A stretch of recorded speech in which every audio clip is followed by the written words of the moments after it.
Manifestations. Man up. Manifestations. Man up. Manifestations. Man up.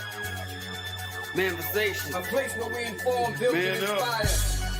Manifestations. Man up. Manifestations. Man up. Manifestations. Man up. A place where we inform. Manifestations. A place where we inform, build, and inspire. You gotta eat what you kill. You gotta go out there. You gotta hunt for your meals. We all have that ability to connect with people, to be that motivational person in somebody's life.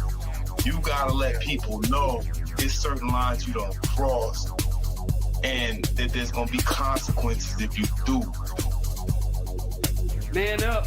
If you are an adult and you are in a relationship, that person's emotions are not your responsibility. Man up. Manifestations. Man up. Manifestations. Man up. Manifestations. A place where we inform, build, and inspire. The devil, during slavery, destroyed the masculinity or manhood of the so-called Negro. No man. No man. Right now you got to be trained all over again to be a man. When someone is obligated to do something, it is binding upon them to do it. And failure to do it causes reaction. Man up. Position make you rich. I don't have that type of richness. My richness is life forever. If that people knew that glorious path, if that people knew that glorious path, if that people knew that glorious path, then they would be more inclined to respect themselves. I'm not saying I'm going to rule the world or I'm going to change the world, but I guarantee that I will spark the brain that will change the world. And that's our job, is to spark somebody else watching us. A place where we inform, build, and inspire. Manifestations. Man up. Manifestations. Man up. Manifestations. Man up. A place where we inform. Manifestations. A place where we inform, build, and inspire. You want to tell me about yourself? Go get your friends. I'll tell you who you are based on who your friends are. Don't just live and die. That's an ugly existence. Make your life matter. Make your life count. Live a life where people can actually mourn you for the things you left behind, not just because you were around and existed. We need strong black nuclear family. Yes. Yes. That's what it is. Mother, father, son, daughter, all in the same house with a focus on the family unit as a whole. We had Tulsa, Atlanta, New Jersey, Detroit. We had Rosewood. We had Black Wall Streets all over. The Republicans aren't for us, but the Democrats aren't for us either. And we should have no alliance to any political party. We only have alliance to what is in our own best interest. A place where we inform, build, and inspire. Manifestations. Man up. Manifestations. Man up. Manifestations. Man up. A place where we inform. Manifestations. A place where we inform, build, and inspire. At the end of the day, as men in the community, we must stand together and be counted, because people look to us for guidance, leadership, and protection. And if we are not about that business, we are not on our job. Here we have grown-ass man conversations in the spirit of that purpose. Anthony Malcolm, Bobby Drake, Major Gage, we are. This is Manifestations 2020. Manifestations. Man up. Manifestations. A place where we inform, build, and inspire.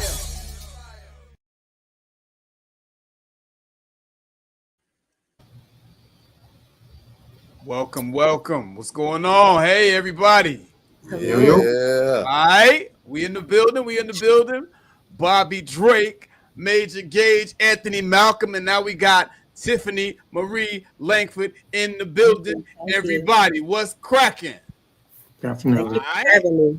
All right, Once that's again, what's it's up. That's on. what's up. We're going to pass it on to Bobby Drake. This was Bobby Drake's find. He found a diamond in the rough, he says. And so he's presenting her to us today. Go ahead, Bobby. Introduce the young lady that we have in our presence. Absolutely, absolutely. So hope everyone has had an amazing week since we last linked up. I hope everyone's doing good, feeling fine. Personally, let me just go ahead and kick this out there right now. I believe in making a preemptive strike. So I caught some heat for it last night. I was accused. I'm not going to say who did it, but I was accused by someone who trying to sound all seductive and sultry and everything with the whole 105 vibe. So let me just clearly air on that right quick. I did partially lose my voice a little bit yesterday. One of my brothers in arms got busy this first competition and he walked out with silver. So as you can imagine, there was a large amount of hollering and hooting coming from me. So vocal cords are almost there. So if I sound just a little extra romantic, I'm not trying to take everyone's panties or drawers off. I'm just healing. So bear with me. Because you know how this crew goes. That's going to come up real quick. Yeah. But no, everything's good. I trust everyone had a blessed week, a solid week. Yes, sir. We good, man. We lit. All right. So without further ado, if you didn't hear, if you haven't noticed, there is an additional face on the panel tonight. And this young lady goes by the name of Tiffany Marie Langford. So really quick, giving you the spill on her. She is a life coach, an author, and a speaker. She's a recognized boundary coach and the author of the book we're going to be discussing and chopping up tonight, Mothered by Survival. So in 2022, she developed the feminine but firm method, as she calls it, teaching women how to set standards while maintaining their softness. Her initial 6-week cohort evolved into a private community that she hosts for daily sessions on marriage, mindset, and emotional safety. Many of her clients have expressed unspoken grief about emotionally immature mothers, particularly within Black communities where motherhood is seen as sacred. Tiffany addresses the experiences of women who learn to perform rather than feel, often silenced by their upbringing.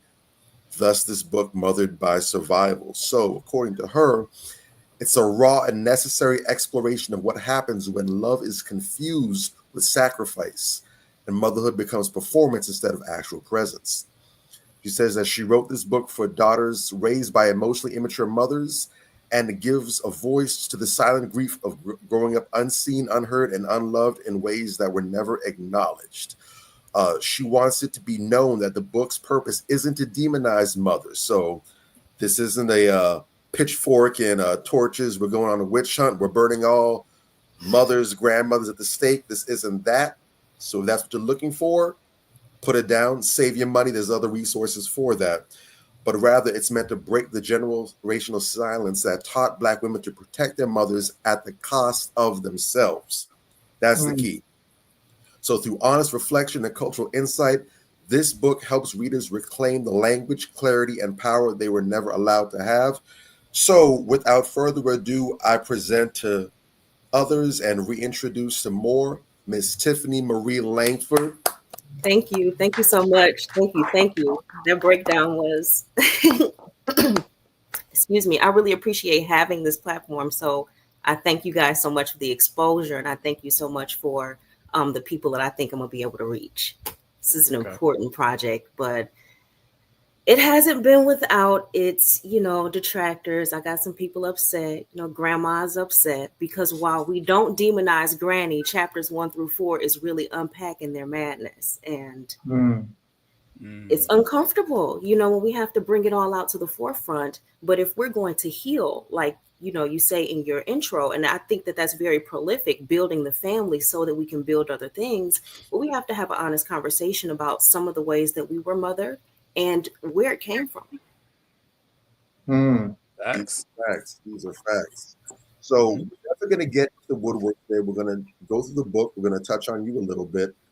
All things considered, I think it's only right to start off with asking, in light of this book, what was your own childhood like? What was your experience growing up with your mother? I was a Black oldest daughter. And I turned into a strong, independent, didn't need nobody, didn't need no man, could do it all by myself until I burnt out. See, I had the kind of mother who was a teenage mom. And this is no knock against teenage moms, but they very rarely mature past the age that they had that baby. Emotionally, they're 15, even though they're 30, 40, 50. And, we have to make the concessions for them. So I grew up uncomfortable with my childhood, but denied a voice. And, my story is not unique. I speak with Black women mostly, women of all races, but Black women in particular have this cultural binding to a mother that they can say, yes, she abused me, but she did the best she could.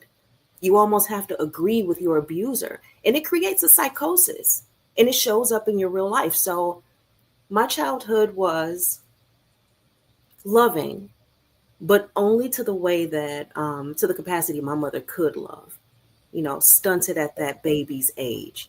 So, and if you ask Black women, sat down and really asked them, they would share the experience.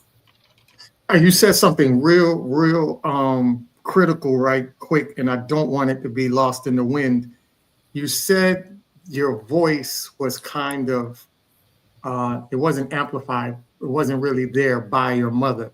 Right. And normally in the narrative, we always hear that men always kind of cover women's voice or shun on women's voice, but you never hear it from the aspect of another woman shunning another woman's voice. Can you speak more on that? Do you see that more often amongst women?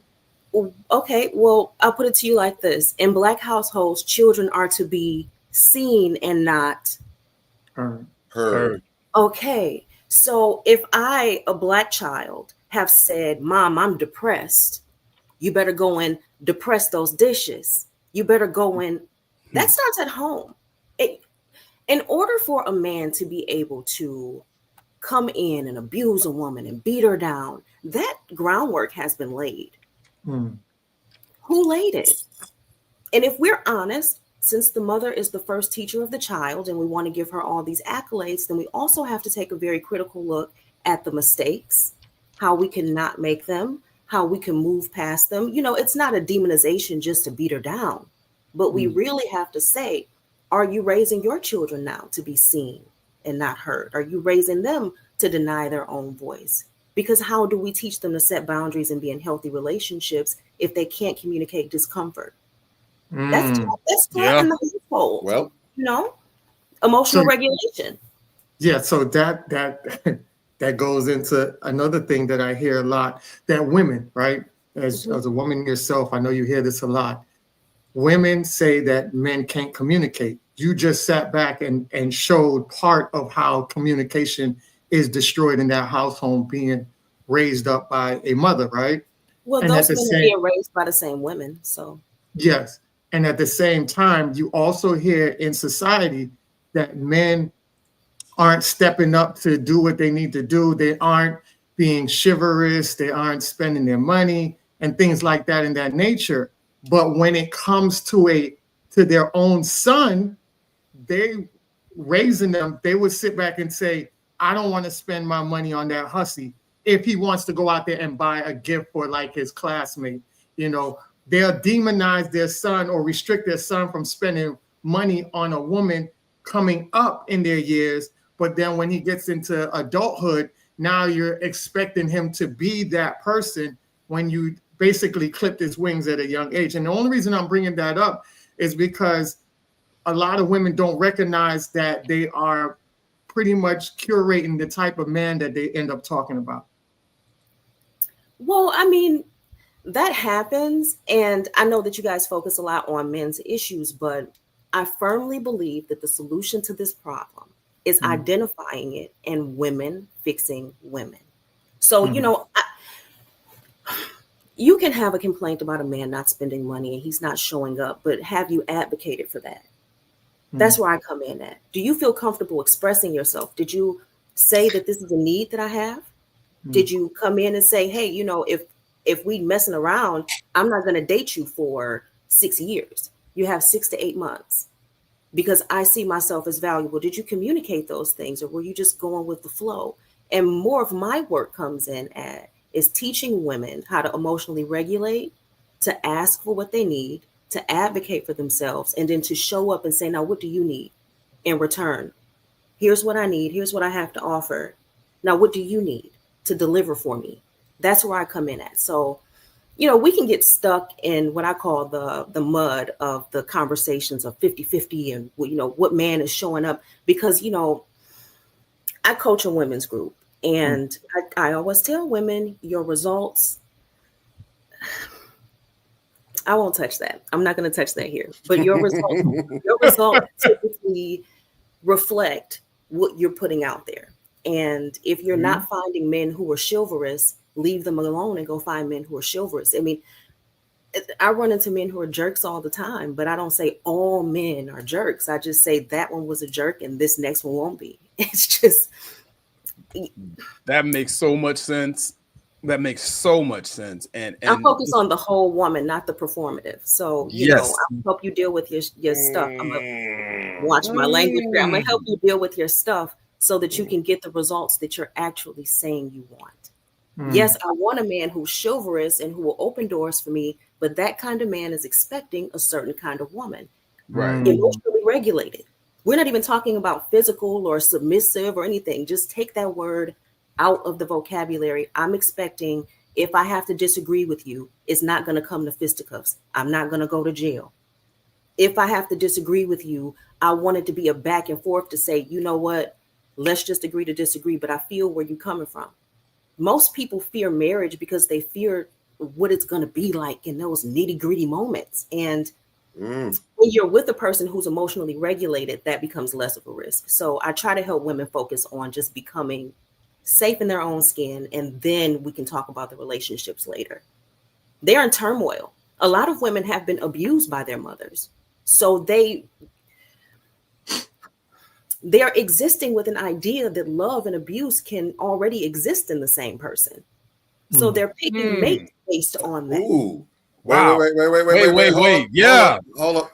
Rewind that right there. Hold up. We really don't try to do the whole traditional podcasters thing, but I really think we need to start looking against some sound effects for moments like this. Real.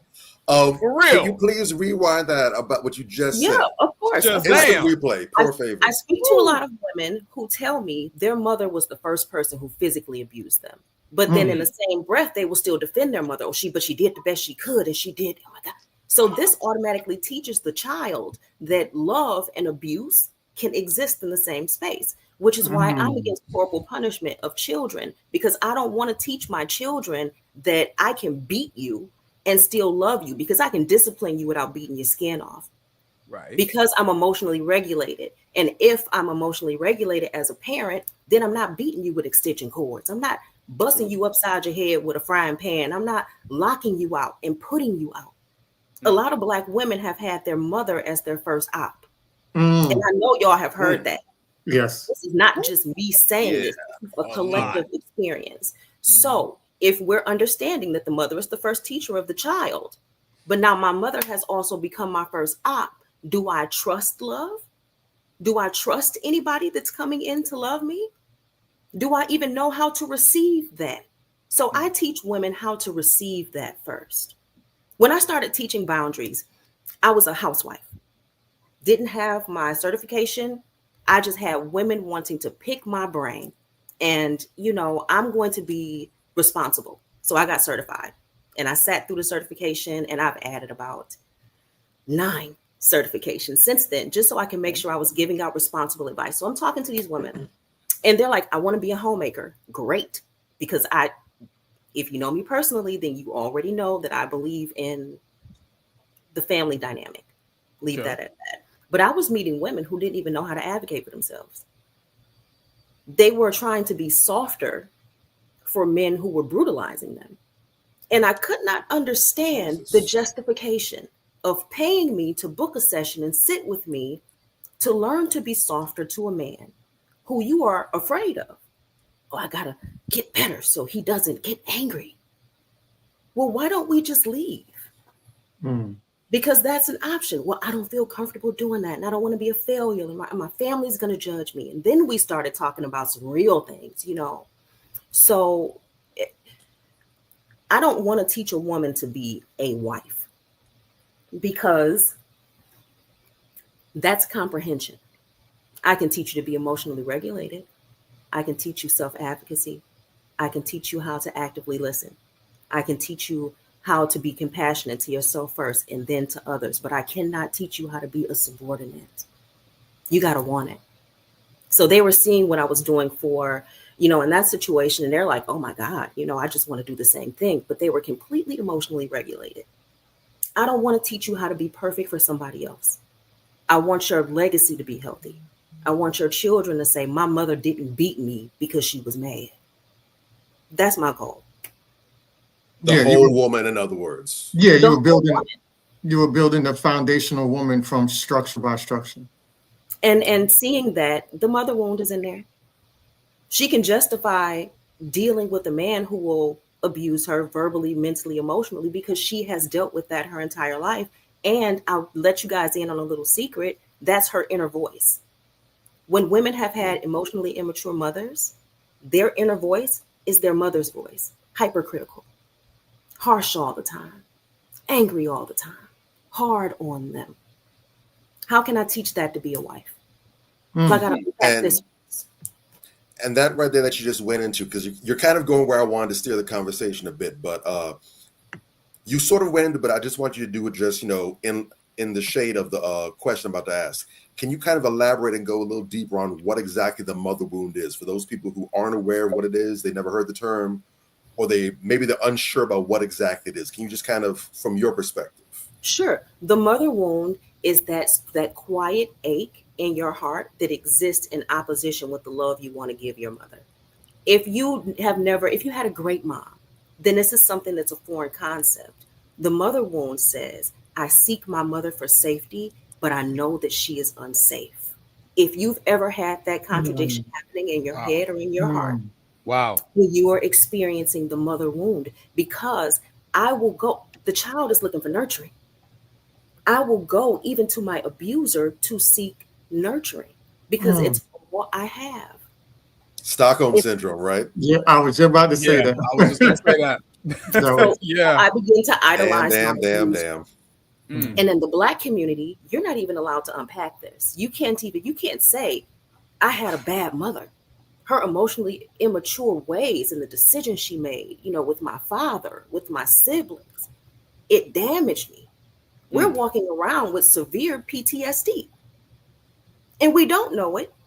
And we're talking about relationships. We're having a 50-50 conversation when we have wounded people who don't know that they're wounded, bleeding all over each other, wondering why we can't find connection. That's so key. I think that is the real conversation. Yes. I really do think that's the real conversation that everyone's avoiding.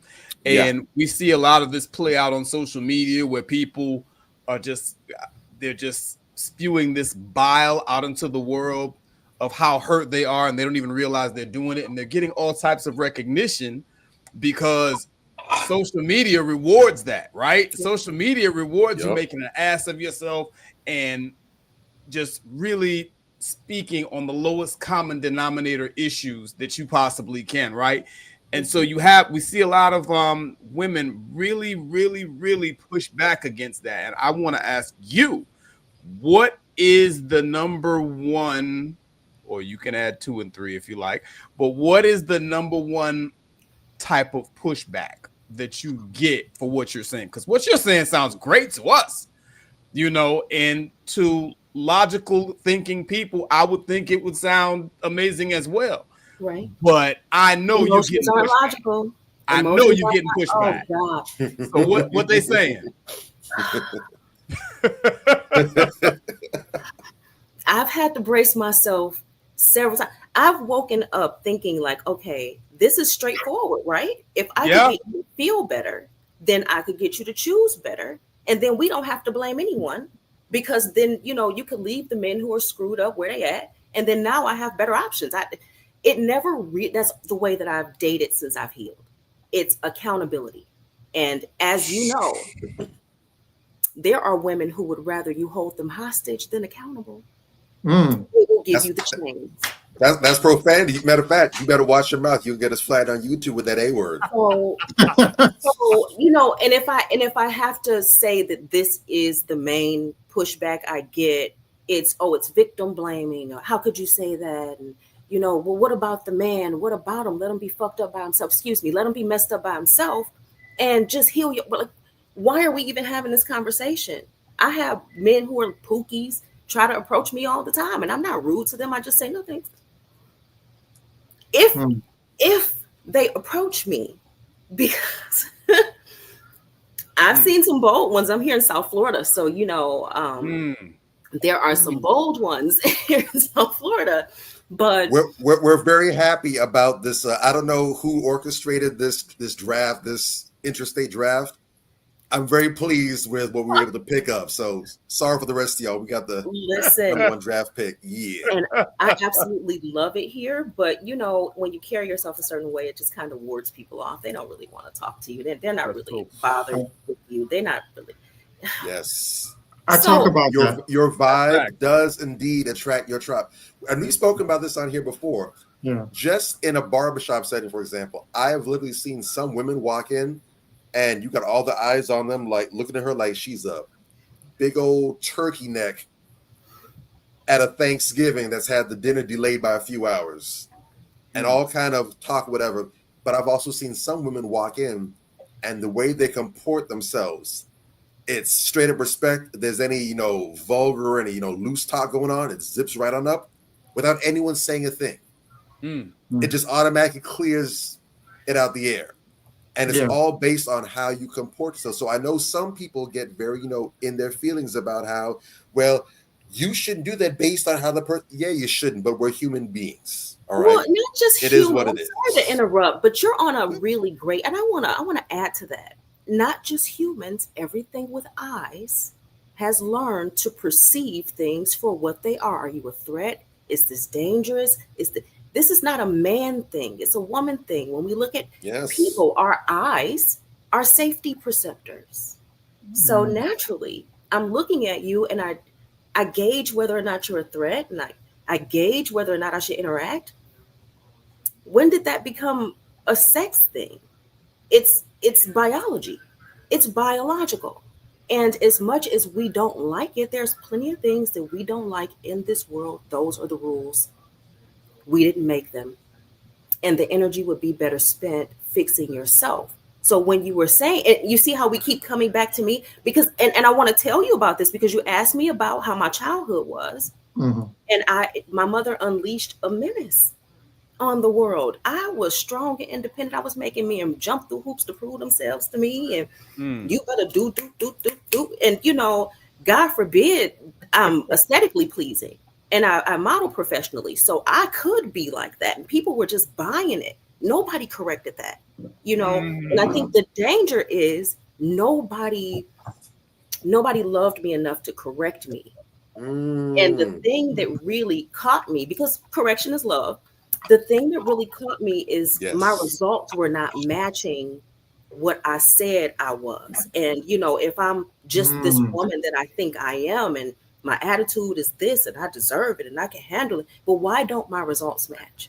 So what I began to do is work on the inner work, why I felt like I needed so much validation to begin with, because validation is for parking, it's not for people. And if you give a person power to punch your ticket, then they have power to continually punch your ticket. So I wanted to free myself of the system of even needing someone to punch my ticket. I wanted to be out of that system. And the more I focused on that, started reparenting myself, opened up my throat chakra, started asking for what I needed instead of the quick cutoff, I began to feel safe enough to get soft. And that softness actually got me the results. Most women are not masculine. And I hate to hear Black women described as masculine. That's the loud, brash, talking over a person. That's not masculinity. That's just a person being an asshole. That is not masculinity. I don't like it when men do it. She's not masculine. She's talking loud because somebody quieted her voice. She don't know how much she gonna be able to get out before you cut her off because she's accustomed to being cut off. We need to stop attributing this to Black women's personality, because as long as we say, oh, that's just how she is, nobody fucking comes to help. And I'm sorry about my language, but this is the main reason for this. Nobody comes to help you when they think that you're just the mature child. No, she was parentified. She didn't get a childhood. The oldest daughter thinks she the family manager because nobody helped her, but they always depended on her, and she always had to know. So now instead of us addressing that, we call her masculine. It's disrespectful, and I don't like it. Not only is it disrespectful, it does not move the needle to where we need to go. If we're going to, like Malcolm X said, the knife has been driven into our back 9 inches. They pulled it out 3, they called it progress. If we really want true progress, we have to pull the knife all the way out, apply care, do bandaging. But if we're going to do that, we have to see it for what it really is. That's a wound. Yes. That's a mother wound. So she's not masculine, she hurt. She's not masculine, she wounded, and she does not have the language to say so. And as long as we keep saying that's just how she is, that's just who she is, that's just her personality, nobody gets fixed. Yeah.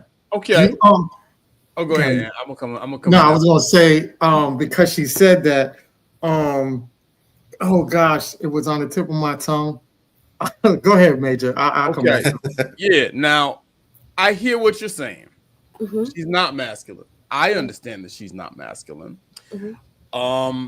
However, what we get a lot of the time is that, unfortunately, they act out in these ways because they perceive that as masculine, which is a problem in and of itself, right? That they perceive those obnoxious characteristics as masculine. I was gonna say that. I'm glad you said that. Go right ahead. Continue. Yeah, keep reading my mind, bro. There's that, and their poor enactment of what they feel is masculine, and then not wanting to be called masculine. However, running around and tagging themselves as alpha females, as boss bitches, etc. You understand? I hear what you're saying. Well, but okay. I see what they're doing, and I accept that. I accept that.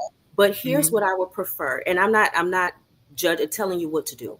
But in that moment, tell her this is not masculinity; it's abrasive. It's hard for me to have this conversation with you because it's abrasive. Your language is threatening. And in the male kingdom, if you came with this language, I would be taking your head off and nobody would blink an eye, because this is the way that men work. I would reduce it. Many of the women and men are born in a household where there is no father. Ask me where my daddy is. Ask me where my granddaddy is. Oh, wow. Ask me where my great granddaddy is. I came from a 3rd generation single mother and became the first homemaker in my family. Wow. Imagine the judgment and the name calling and the ridicule. Correct her. You are a man. Show her what masculinity looks like and tell her she's acting out her wounds. Well, the thing is, I don't have that chance because I don't deal with women like that at all. I can't. The greatest teacher is reduced opportunity. So if you feel like you can't communicate with a wild woman, please pull yourself back. I'm not asking you to be a lion tamer. Right. No, I get you. But what I'm speaking about specifically, not for myself, but in a societal sense, how do we deal with those women? Because there are so many of them out here, and they have infected the populace. You know what I mean? That is up to women to correct. True. Opportunities. Natural consequence is a really beautiful thing because it doesn't require you to do very much. You said, if you continue to behave this way, then I am not going to show up in this way. All right, cool. And then she supersedes that. Your job is not to continue and say, well, yeah, because I told you, and you need to be corrected. Your job is to pull back. Of course. Sometimes people need to be taught a lesson, and we have to ask ourselves, is our energy supposed to be used to teach them this lesson? Or should I be transmuting this energy into my own shit? And I wish a lot of men would just Stop. Because we say this societally that men are tired. But I'll tell you what, I have tried to correct women in their behavior, in the way that they speak to their husbands, in the way that they speak, and there is always some man somewhere. Oh, you don't know what you're talking about. You will pick me. I hate that word. Or there's always some man somewhere who will deal with it. So if you're really as tired as you say you are, collectively stop fucking them. If you're really as tired as you say you are, collectively get off of them. Don't breed with them. If you're really as tired as you say you are, stop dealing with them. Because now they have results that say, you say, I'm tired of you, I'm not going to deal with you, but you at the porch, you on the porch. I'm teaching her a lesson. Even strangers on the internet, arguing back and forth with women on the internet. Why? Allow natural consequence. Because these men are telling her what she don't deserve, but she got a roster. So her results is something that she's going to trust much more than whatever the fuck you're saying. Get off of them. I want to say really quickly, two things I want to say real quickly. First off, I appreciate that response because I actually think that when we do label those behaviors as being masculine, we think we're checking them, but what we're actually doing for them is reaffirming them. Because, as you mentioned, because a lot of women do not have any real prolonged exposure to healthy, functional masculinity, like you said, they take on what they assume are masculine attributes, and they use that as their form of strength. And that's their armor, that's their weapon, that's how they keep themselves safe and defend themselves and fight back in the world. So when we tell them you're behaving masculine, we think we're checking them and telling them something negative. Oh, yeah, I tell her this, then that's going to make her stop. But she's interpreting that as, yes, I'm behaving as a man. I'm behaving strong. This is what I need. And I'm giving you a taste of your own medicine.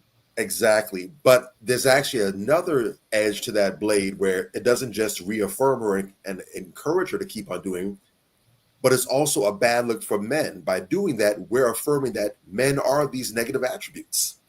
And so we're also, in a matter of respect, also coaching younger, more impressionable men that to be a man, you need to basically behave the way this woman is acting. This unhinged, this off-the-chain conduct, this is how a man acts, because we're telling her this is how men behave, don't do this. And the men hearing, yeah, she can't do this, but I can. Mm-hmm. So we're both slandering ourselves and also pushing women in the wrong direction with that. And the last point I want to make before I let X, I think he got his point back. I don't want him to lose that. But I've also adopted that approach that you mentioned about not going back or not entertaining certain conversations too long with women, especially online before, because what I've noticed in my experience is because a lot of women are starved for experiences with men, especially if they haven't had much access to positive ones, I've noticed that a lot of women will go ahead and start shit online for the purposes of getting that back and forth, because that's the only interaction they're going to have with a man. Listen, and so I've been like, you know what? I know, and I've actually said this verbatim, and I've gotten some angry messages in my inbox after the fact just to confirm that I know I'm right. I've actually said verbatim to women like, okay, you know what? I see that nothing positive can come from this. I don't need you getting your panties wet because of me, so I'm going to remove myself. You got to find another way to get off tonight. And I've gotten some nasty messages because of it. But that's how I knew I'm right. Like, yeah, you know what? She's over there. She's going back and forth, cussing me out with the left hand on her phone. And the other hand, she's doing some things that I probably would be disgusted about her doing. So just wanted to toss it out there. So, fellas, like you mentioned, rob these dysfunctional women of that fuel. She needs to get better. Your input isn't going to do it. All you're doing is helping her get comfortable where she is, and you're also making sure that her bedroom doesn't sound like a barbershop tonight. Don't do it. And I give the same advice to the women I coach also. I did a whole clubhouse room on it about not exchanging energy. And if I don't want more of a thing, I don't feed it. And I always liken it to sex. It's like you are having sex with strangers. And the longer you argue and the longer you fight, the longer he stay inside you. You want to keep fighting now? You argue with me and you wouldn't fuck, and he getting a release for free. And this is molecular energy. This is transference of energy. You know how you have a person, they come around you, their energy is shitty. Now all of a sudden you feel like shit. This is not, it's not rocket science, but it is a science. So if we could pull back that energy and say, like I just said, let me transmute this. I don't feel like she hearing me. So how could I talk to men to teach men how to avoid? Because I didn't go straight into, oh, let me teach men how to be better husbands to these wives. I said, let me teach women how to see through the BS, how to choose with intention, how to think about legacy building, truly legacy building, so that we can enact Dr. Claude Anderson's Powernomics, so we can, so we can get it popping, as a people, because there's a reason that we own 0.1% of this nation's wealth, but we sit on relationship podcasts and we talk shit back and forth about 50-50 and who getting a big piece of chicken, when we are being locked and boxed out of all of this nation's wealth intentionally. And until we can heal these issues at their root source, then we will continue to be slaves emotionally, financially, and physically in this country. So yeah, it's all in conjunction with each other. And I think that's why we talk about the relationship space on here. We don't too much get too deep into it, but because a lot of that is really accountability, self-accountability, and also therapists. That needs therapy work. We don't engage in that type of profession. We're not, marketed and leveled in that area to discuss that.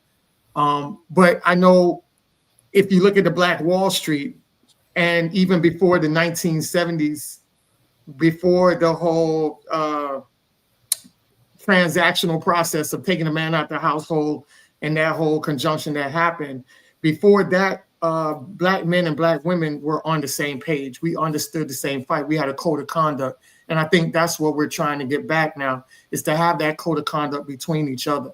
During that process, a lot of programming has warped us both out of alignment. Men have been out of alignment and women have been out of alignment. Mm-hmm. And that's why I wanted to ask you this one. A couple of questions I wanted to ask you that I see a lot of women saying, and I want to know how to approach it. And that's why I'm so glad you came on here, because we're hearing you from, it's one thing we have in a episode of just us talking from a male's perspective, but you are a woman of great knowledge because you're not the norm. You're really the part of the minority women as far as thinking and how you carry yourself. And we're talking about the mass majority, right? But when you see things like, or you hear things like a woman say, and this really irks my nerves when I hear it, but women will say, I'm masculine and I'll be this way until I find a guy who takes me out of my masculinity. And to me, it's one of the most bullshit statements you can ever make, because masculinity and femininity, that's part of you. It's not a switch you can turn on and off. Just like people will sit back and say, oh, I hear women all the time, oh, you shouldn't be doing all of that for that man. He ain't your husband. Well, if you operate like that, then first of all, you shouldn't even be with him. Just like I say, if another thing that women say is they're in a relationship with a man and they'll say, oh, I'll just do what I got to do and do me in this relationship until I see he's fit to lead. How do you not know this man is not fit to lead before you get in a relationship? I don't understand how people buy a car and then say, oh, I don't like this car. Why did you buy the car? You shouldn't have signed the dotted line in the first place. You should have test drove it, said, nah, this ain't me, and keep it moving. But you put yourself on that dotted line and invest in it, and then you have problems with it, or you cure problems with it, and then complain about it, and it seems like a program process. Well, it is. Okay, so let's go back, because you said a lot, and I really want to address it. The first thing you said that I think that is really important is that she said, I will be masculine until I find a man who can take me out of my masculine energy and put me in my feminine energy. What she's looking for is safety, but she has not done the work. So when I hear a woman say that, I just don't want to trust nobody and I can't let my guard down. She's going through life clenched, tight, fist tight, can't sleep, cortisol, face puffy, stomach fat. She's looking for help. she wants to be rescued. Why does she need rescuing so badly? Why don't she feel safe? That's a lot. That goes. Why deep don't she into, feel safe enough to trust? Yeah. Why does she have to make the man earn it? Why? Because when we begin to ask these questions and we begin to unpack that, why is this? Why is this woman showing up guarded? Why is this not like, oh, that don't make no sense? Well, wounded people do shit all the time that don't make no sense. Yeah. It's emotional. And we can't apply logic to something that's so deeply emotional. Why does she not feel safe? Because everything you described was a guarded behavior. Exactly. And I want her to come in. I want to be rescued. That is the desire of every little girl who had to be the parent for an emotionally immature mother. Mm. And most oldest Black daughters have had to be their mother's therapist, their counselor, their confidant. You had to just understand. You had to cook. You had to clean. You was raising kids. And you was getting jumped on. Not spankings. Jumped on by the mother who was supposed to have loved you. Okay, so now let's ask again why she's guarded when she gets in a relationship if she has not done this internal work. The only thing that sets me apart from most women, what you're hearing and reading in me, is my healing. Mm. I'm not just this special anomaly. What I have, so many women can have, they could have it if they sat with themselves and said, my results are not matching what I say I want. So how can I get myself closer to what I say I want? And then they wouldn't settle for relationships where they had to hold on tight until they can trust the man. Exactly. We're asking a safety question. And how does she get to feel safe? And then she got to name what she got going on. We have to point out the fact your nervous system is dysregulated because of your mother. And you're expecting a man to come in and reset that. And that is not his job. Nor should you have to wait. Correct. If you're a woman watching this, please don't. If you hear nothing else that I'm saying, and many of you watching this know my background, do not wait on a man to put you into anything. Because in the waiting, you become a victim. And I want you to be powerful. Femininity is so powerful. My softness is reading the way it is because I feel so safe in my skin. And I'm safe to advocate. And I know what I need. And I speak from my heart. And if you're looking for the soft life, then it starts right there. And you're going to have to be accountable for the relationships you allowed. And you're going to have to be accountable for the way that you show up in the world and how that affects your results. But none of that has to do with a man. None of it. You're not preparing for a man. You are preparing for life in your own skin. Stop waiting. I'm sorry, I had to get that PSA out there. No.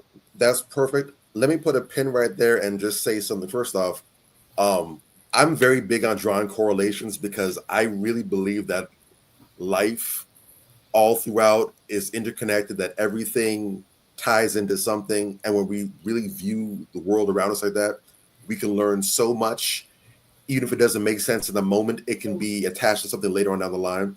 Because one of the things that happened to me with this book, not just from the title here and what it was about, but once I actually started reading it, the interesting thing is this book makes a lot of sense to me in ways that probably wouldn't beforehand, because recently, at the bullying of one of my coworkers, I finally got into watching the show Shameless.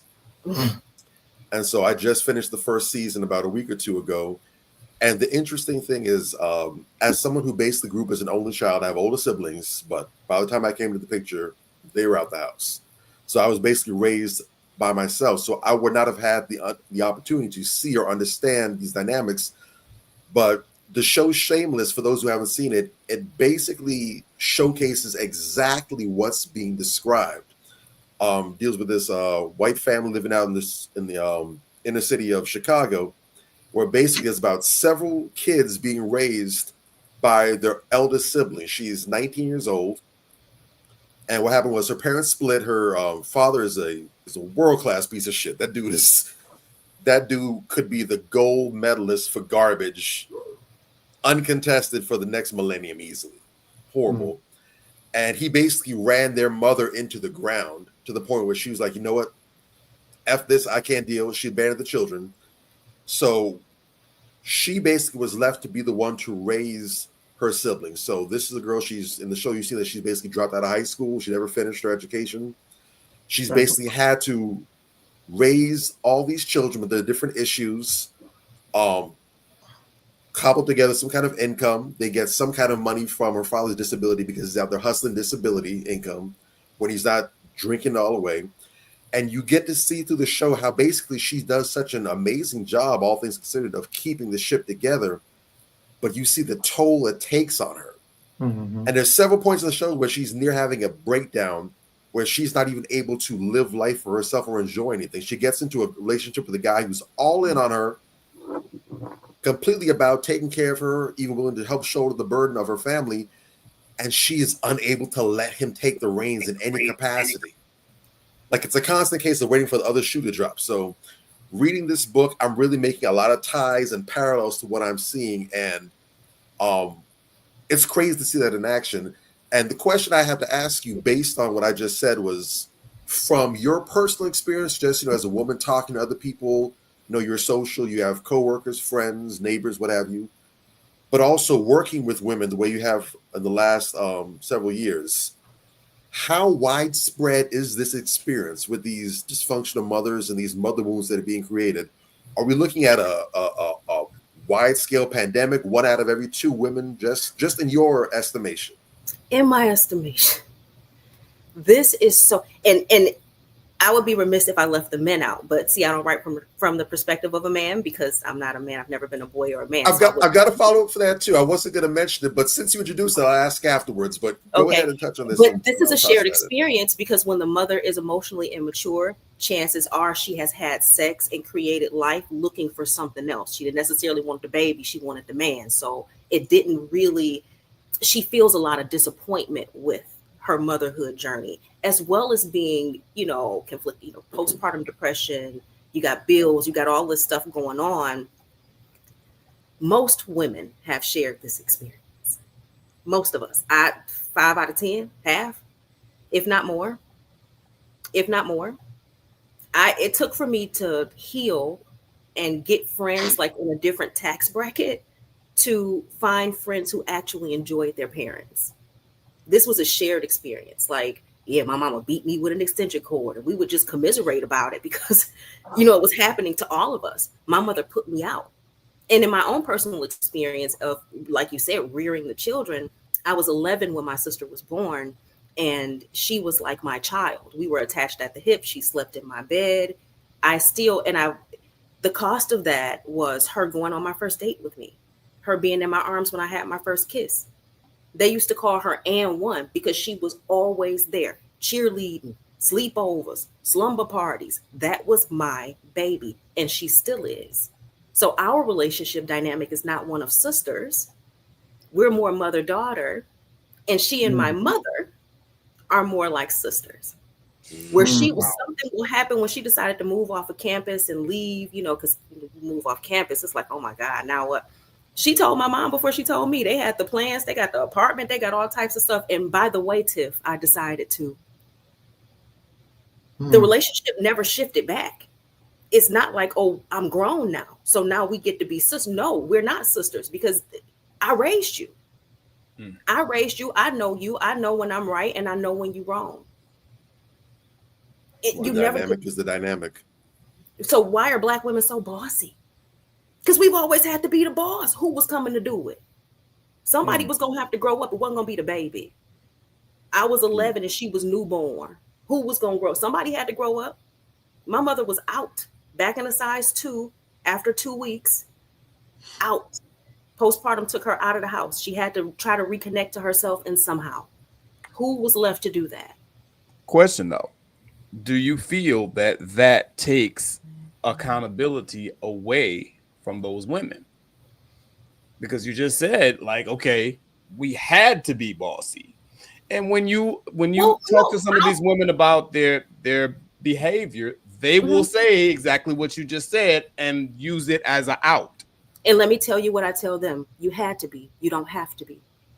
The tools that you're using to build the life you want are going to be completely different than the tools you've used to get here. Because at this point, you're shoveling yourself out of proverbial shit.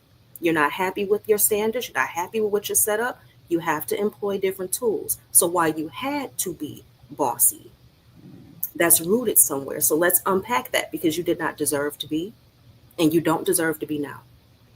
And if you're willing to change that, then I'm willing to work with you.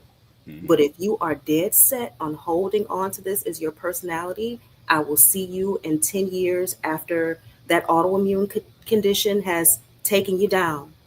Because that being the boss has Black women at the highest rates of autoimmune disorders.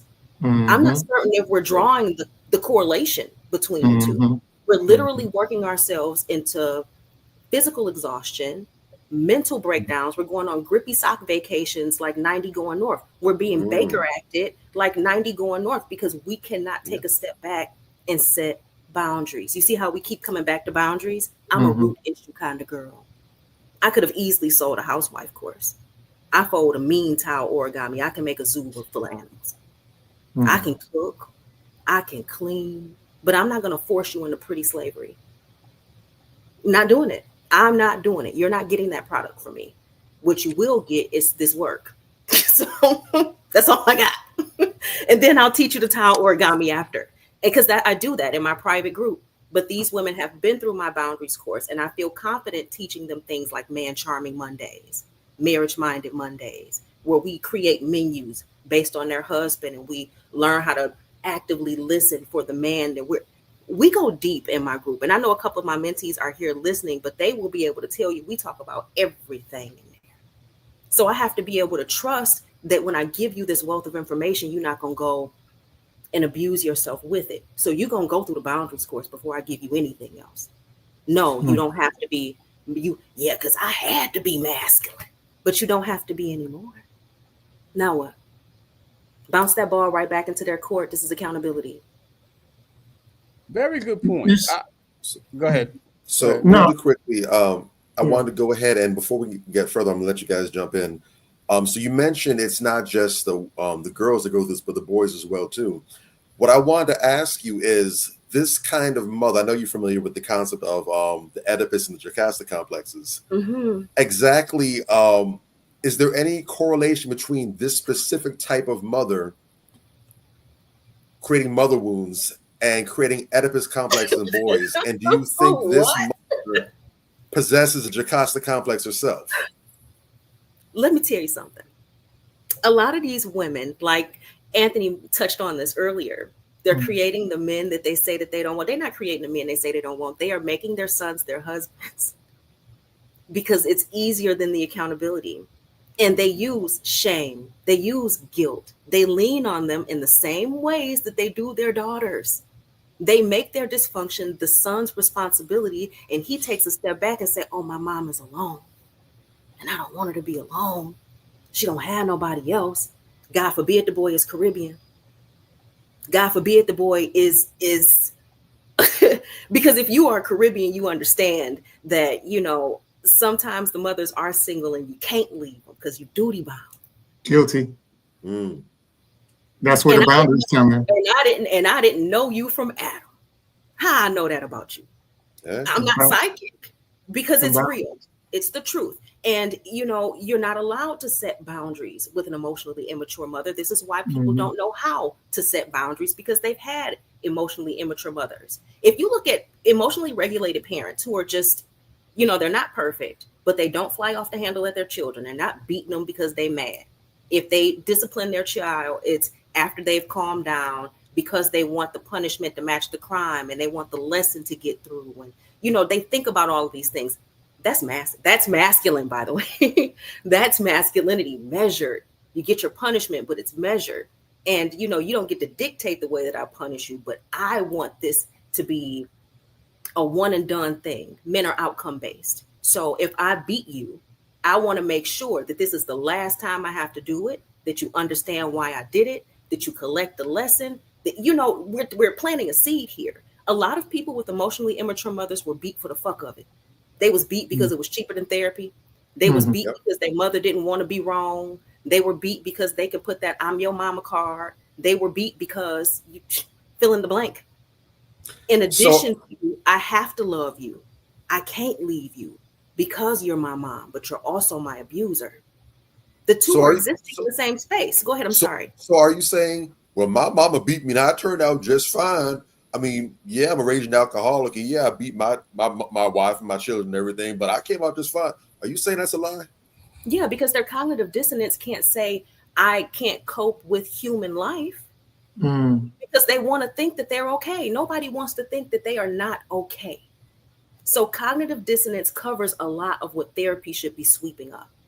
And until we begin to have conversations like this and we give people permission, especially in the Black community, to have this conversation and to draw a correlation to say, this happened to you and it was not right. And it caused you to show up in all of these different ways. You know who does a great job of this? If you haven't, please check out Dr. Joy DeGrew's post-traumatic slave disorder. And if you're not familiar with it, I'll just give a real brief. She says that the leftovers from slavery, the emotional leftovers from slavery are still with us culturally because grandma, some of us are just 3 generations removed from slavery here in this country. Grandma was, seeing people beat, seeing people raped, had all of this trauma, but she was still grandma.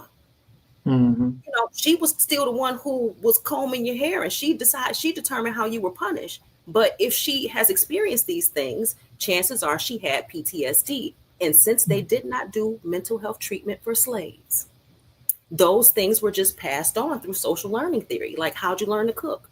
One of your parents, right? One of your family members. But what if your mother couldn't cook? Then she just passed along what? Bad recipes, the food too salty, it's burnt all the time. How did you know that this is how to cook? Well, this is what my mama did. And that has been passed down in our community. And since we have such a culture of mother worship, we have not been able to say, this has not served me well. So we have to say, my mother did a good job and I turned out fine. Look at me. Because it also justifies them beating the shit out their kids. It also provides justification. I turned out all right, so I'm going to repeat the cycle. I don't have to learn anything new. We're back to accountability here, though. When you ask me why this doesn't work, because we keep coming back to personal standards, having boundaries, vocalizing what you need in accountability. Yeah. That's why I stay there. You see how we keep coming back to the same place? It's not an accident. Correct. It's the root of it. All roads lead back. Yeah. And I would say this personal experience of growing up with my mother. Shout out to my mother. Today is her birthday. I was on the phone with her earlier today, and we have a wonderful relationship. The reason why we have a wonderful relationship, and I have 2 other sisters, is that I was able to, me being older, had more experience and also gained that knowledge from my father, which is emotional intelligence. And because I had emotional intelligence at a young age, I was able to put my mother in a boundary space that was suitable for both of us. And over the years, even to today, I told her, man, because I was like, I'm learning stuff about our family, because our family's from Jamaica, and I'm learning stuff about our family that was hidden from our family that I just is getting known to me in my 40s. And it's crazy. And I said, our family needs to have a deep dive with the psychiatrist, with a therapist, because psychologically and therapy wise, there's some elements of people in our family that really need it. And, my mother is at the age now, and she's been like this for years. She just don't feel like she needs therapy. She's programmed it in her mind that she's better than everybody else because she was the one who pioneered everybody to come from the island to live here and comfortable. So she felt like she was a success story for everybody. So there's nothing wrong with her. Everybody else is the fault. And I was like, Mom, nah, there's a lot of things that you just don't see in that mirror because you're scared to face it. I love my mother to death. I have a great relationship with her.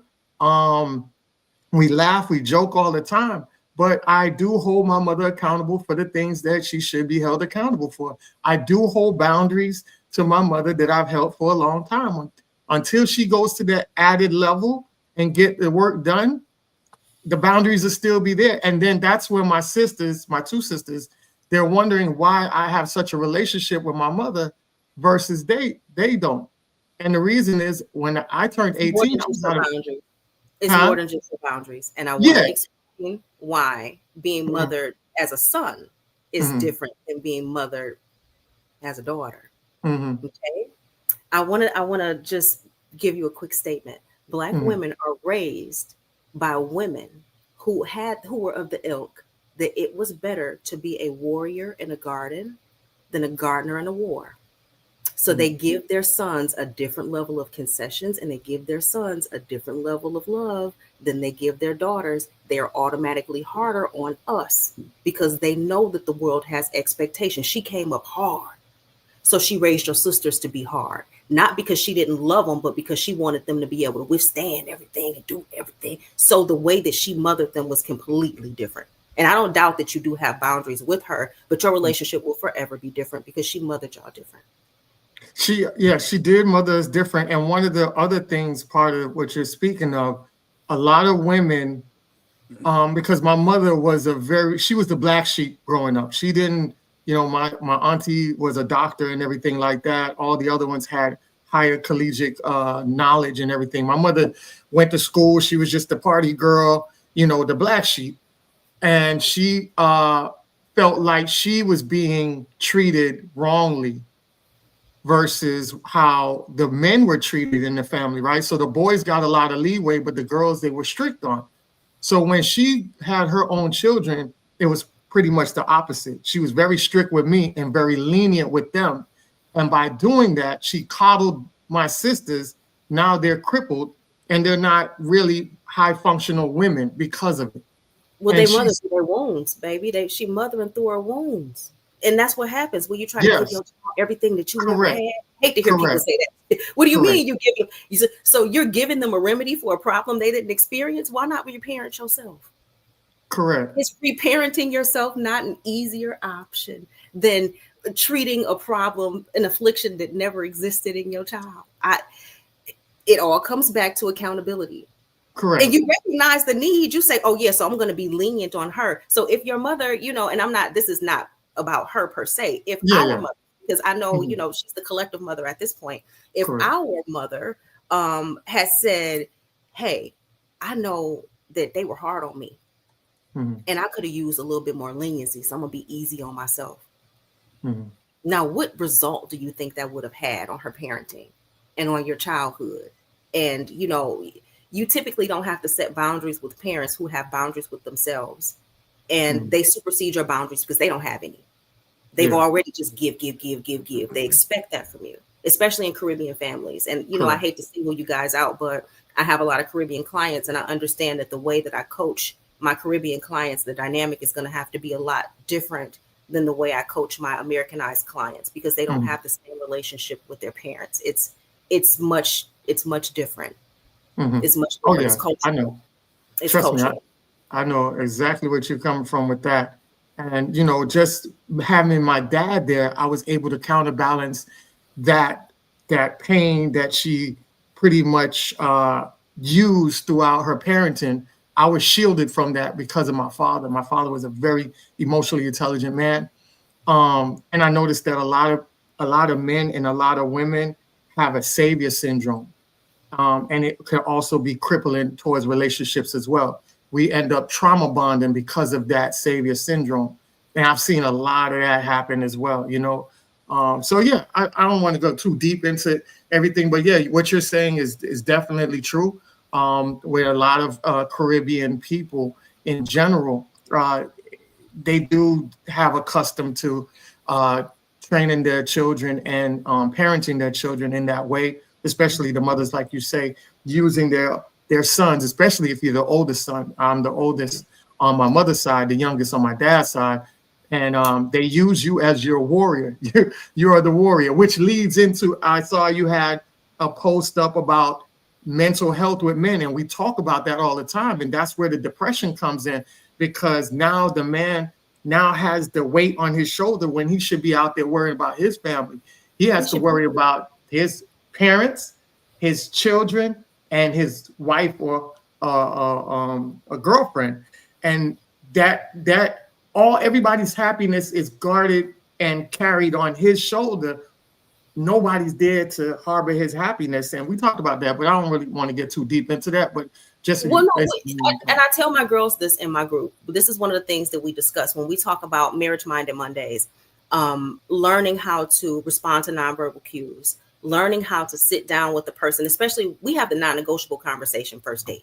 I train women to have that conversation and not like, this is not what you're not about to do that to me. We do not come at it like that. I will not. The way that I like to have that conversation is saying, I really like you and I'm really enjoying what we have. And I would never want to do anything unintentionally to mess it up. So let's talk about non-negotiables. What kind of things make you uncomfortable? And in that exchange, I'm able to say, well, I agree and I feel the same. This also makes me uncomfortable. And it becomes a learning each other instead of you better not do. This is how healed women communicate their needs. And we do that right up front because the man needs to know what to expect and what to get. And now, because we had the conversation, you don't have to revisit it with me. You can say, hey, baby, remember we talked about da-da-da. I need a moment. When I come home, I just need about 10 minutes just in silence, even if the news is good, even if you're not jumping on me nagging. I like to give men a 15-minute reset because you cannot speak and think at the same time. It's not a knock against you. It's just the way the men are wired. You deal with one thing in front of you at a time very well, bring it to completion, and then move on to the next thing. But if you come home and you're overburdened, like you said, you're not even hearing me. So the woman is like, you're ignoring me. You don't hear me. You don't care. And they're interpreting it as I don't care, but my systems are rebooting. Mm-hmm. So just teaching women, like, it's not personal. Give them 15 minutes. Don't say nothing to them. Mm-hmm. Hand them a drink. See you. Exactly. Because he'll come find you. The man will come find you wherever you at. Just hand him a drink. Go mind your business. It's not as difficult as a lot of us make it seem, but you have to make that space. And in relationships, people are so wounded. Like you said, they trauma bond and they're not making space for each other in relationships because their inner child is looking to get its needs met. I want to teach you to meet their inner child's needs up front so that you can actually date, so that you can actually get married without the attachment issues and fear. So, but that starts here. I have to name it. And Black women haven't been able to say it. Like you said, it's unbearable. You got more Black women cutting their parents off, going no contact day by day by day. And I coach them to go no contact because there's an art to it. You don't just cut them off. There's an art to it. There's a divine art to going no contact. I break that down in my book in detail. Before you go contact. Go ahead. I'm sorry. No. I just wanted to add on of what you were saying about the oh gosh, don't tell me. I always do this. I don't know why I do this. I'll be so excited to get that point off because you said it. Oh, I learned my mother's love language, right? I learned her love language at a later on in my years because I didn't understand her true love for me. I understood my mother loved me, but I didn't understand her love language, which was her deep-rooted love for me. But it was the love language that she expressed to me was the love language she wanted from her parents, my grandparents. So her love language was gifts. Growing up, my love language now is affirmations, words of affirmations and things like that, and acts of service. She wasn't providing that, especially as a child. Words of affirmations was pretty big for me. She wasn't providing that because all she wanted to do was give me gifts. My mother would spend money on me and I would sit back and give her all the stuff she was spending. I'd be like, Mom, I don't want this. She'll buy, expensive jeans. I'd be like, no, I'm good with the Wranglers. I don't need that. She wasn't realizing what I'm saying to her is that the way you're expressing your love for me and materialistically, I didn't want that. I wanted my love in a more physical way, affection and that type of way. And that was where the crisscross was coming at. But when I got older and recognized that, I looked back on everything and I said, damn, my mother really, really loved me. But it took for me to understand. A question. Can I give you a little pushback? Just not a lot, just a little. Yeah, go ahead. Did you learn your mother's love language or did you recognize her wounds? Did you see the fact that she was acting out her childhood wounds in the way that she parented you and said, oh, you're acting out your wounds because this is the only way you know how to show love? Because at that point, we don't even really know what your mom's love language is. Because she has parented you via trauma. She gave you what she never had. This was a Yeah. thirst. Yeah. She So gave you what she never had. So correct. did she parent you according to your prescription, or was she attempting to parent herself and you were the surrogate? This happens in a lot of parenting situations. And I don't want to. The only reason I give you pushback is because I don't think that that's your mother's love language. I refuse, just like the masculinity thing. Did she feel like she had to show up like that?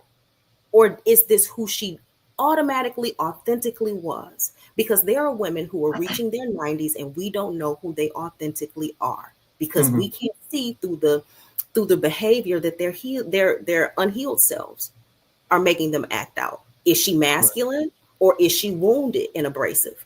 Abrasive, yeah. But is this her chosen mode, or is she compensating for something? Correct. Well, if the woman is compensating for something that's not her love language, that's what she felt she had to do to survive. Yeah, I think it's a combination of the two infused, because growing up in that time in the early 80s, 90s, being an immigrant parent, you want to also provide your child with, fashion or up to standard clothes and things like that, so that your child don't get picked on. Especially me being a small frame child at that time, it was trying to divert people away from looking. Yes. She feared the judgment. Correct. Her fear made her shop instead of listening, because she feared that you would be judged. She didn't do it just because, oh yeah, I love my son and I want him to have these genes. No, my son has to have the best because I'm an immigrant parent. He already gonna have a hard time. People are already stacked up against him, so I need to protect. That's still coming from a hyper vigilant place. And when we speak about Black women, we really need to start talking about hypervigilance and separating it from our dreams and our love language and what we like. Because a lot of stuff that women ask for in their love language is not their love language. This is your trauma. You need to go to therapy. Stop looking for it out of a man. Correct. That's not your love language. Your love language is not gifts and acts of service. You were abandoned as a child and you were under nurtured and under provided for. So in your next love relationship that you can pick, you want him to prove it with his pocket. So I would never know what true love language. It's a trauma language. You're correct. I'll land my plane on that. But yeah, until she gets to healing, I would never know her love language. We don't get to know our mothers. We have no idea who these people are. Just like the woman that you see me as now, healed, comfortable, in charge of my triggers, understanding when to exit conversations and in control of the way that I show up in this world, is not the woman.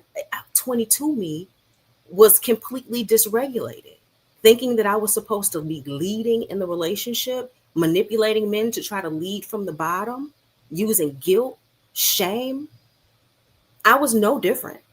The only thing that made me turn into the woman that I actually am now, so that I can introduce myself to myself for the very first time, is unpacking all of my mom's shit and realizing that these things that I was doing were a trauma response. I was doing everything because I didn't trust that anybody would come and rescue me. And I called it, oh, I'm just a strong woman, because I couldn't say nobody has come to rescue me. I've been alone my whole life with these feelings and nobody has come to save me. I'm 50 years old and I still don't know what it's like to feel safe in my own skin. Is she going to say that? Or is she going to say I'm a strong, independent woman who don't need no man? Correct. Is she going to say I never trusted my love relationship setup, so you have to prove yourself to me? Or is she going to say you got to take me on this many dates and I need this kind of menu and I need because she needs tangible proof of your love, because she doesn't trust her picker. She don't even know what love feels like.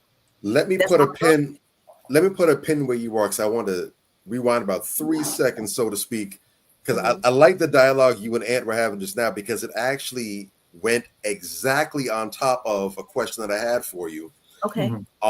So you're talking about, and it didn't really, the funny thing is I actually was thinking about love languages, but I didn't really have that as a question just yet. But when I was reading, love languages was kind of floating through my mind, like, I wonder how this relates. But throwing, when you think about how over a lifetime, literally, you can develop and shape yourself based on how you were raised, especially in the light of these wounds. If you throw in all the things that society would consider to be positive, including love languages, like giving gifts or what have you, And you also throw in other things that you mentioned, like being an overachiever, being dependable, hardworking, very positive, and that are admirable in society. Mm-hmm. If these things are the result of mother wounds, and you decide to go ahead and take on the journey of repairing yourself and healing yourself, mm-hmm. my question is, do you have to lose these traits, these things that you developed in order to find yourself? Or is there a way that you can still keep these attributes and become you? Do I have to let go? I've worked so hard, I've achieved, I've done so many things, I've got so many other goals on the back burner. Do I have to let all that go in order to become healed, or can I have that and still have healing?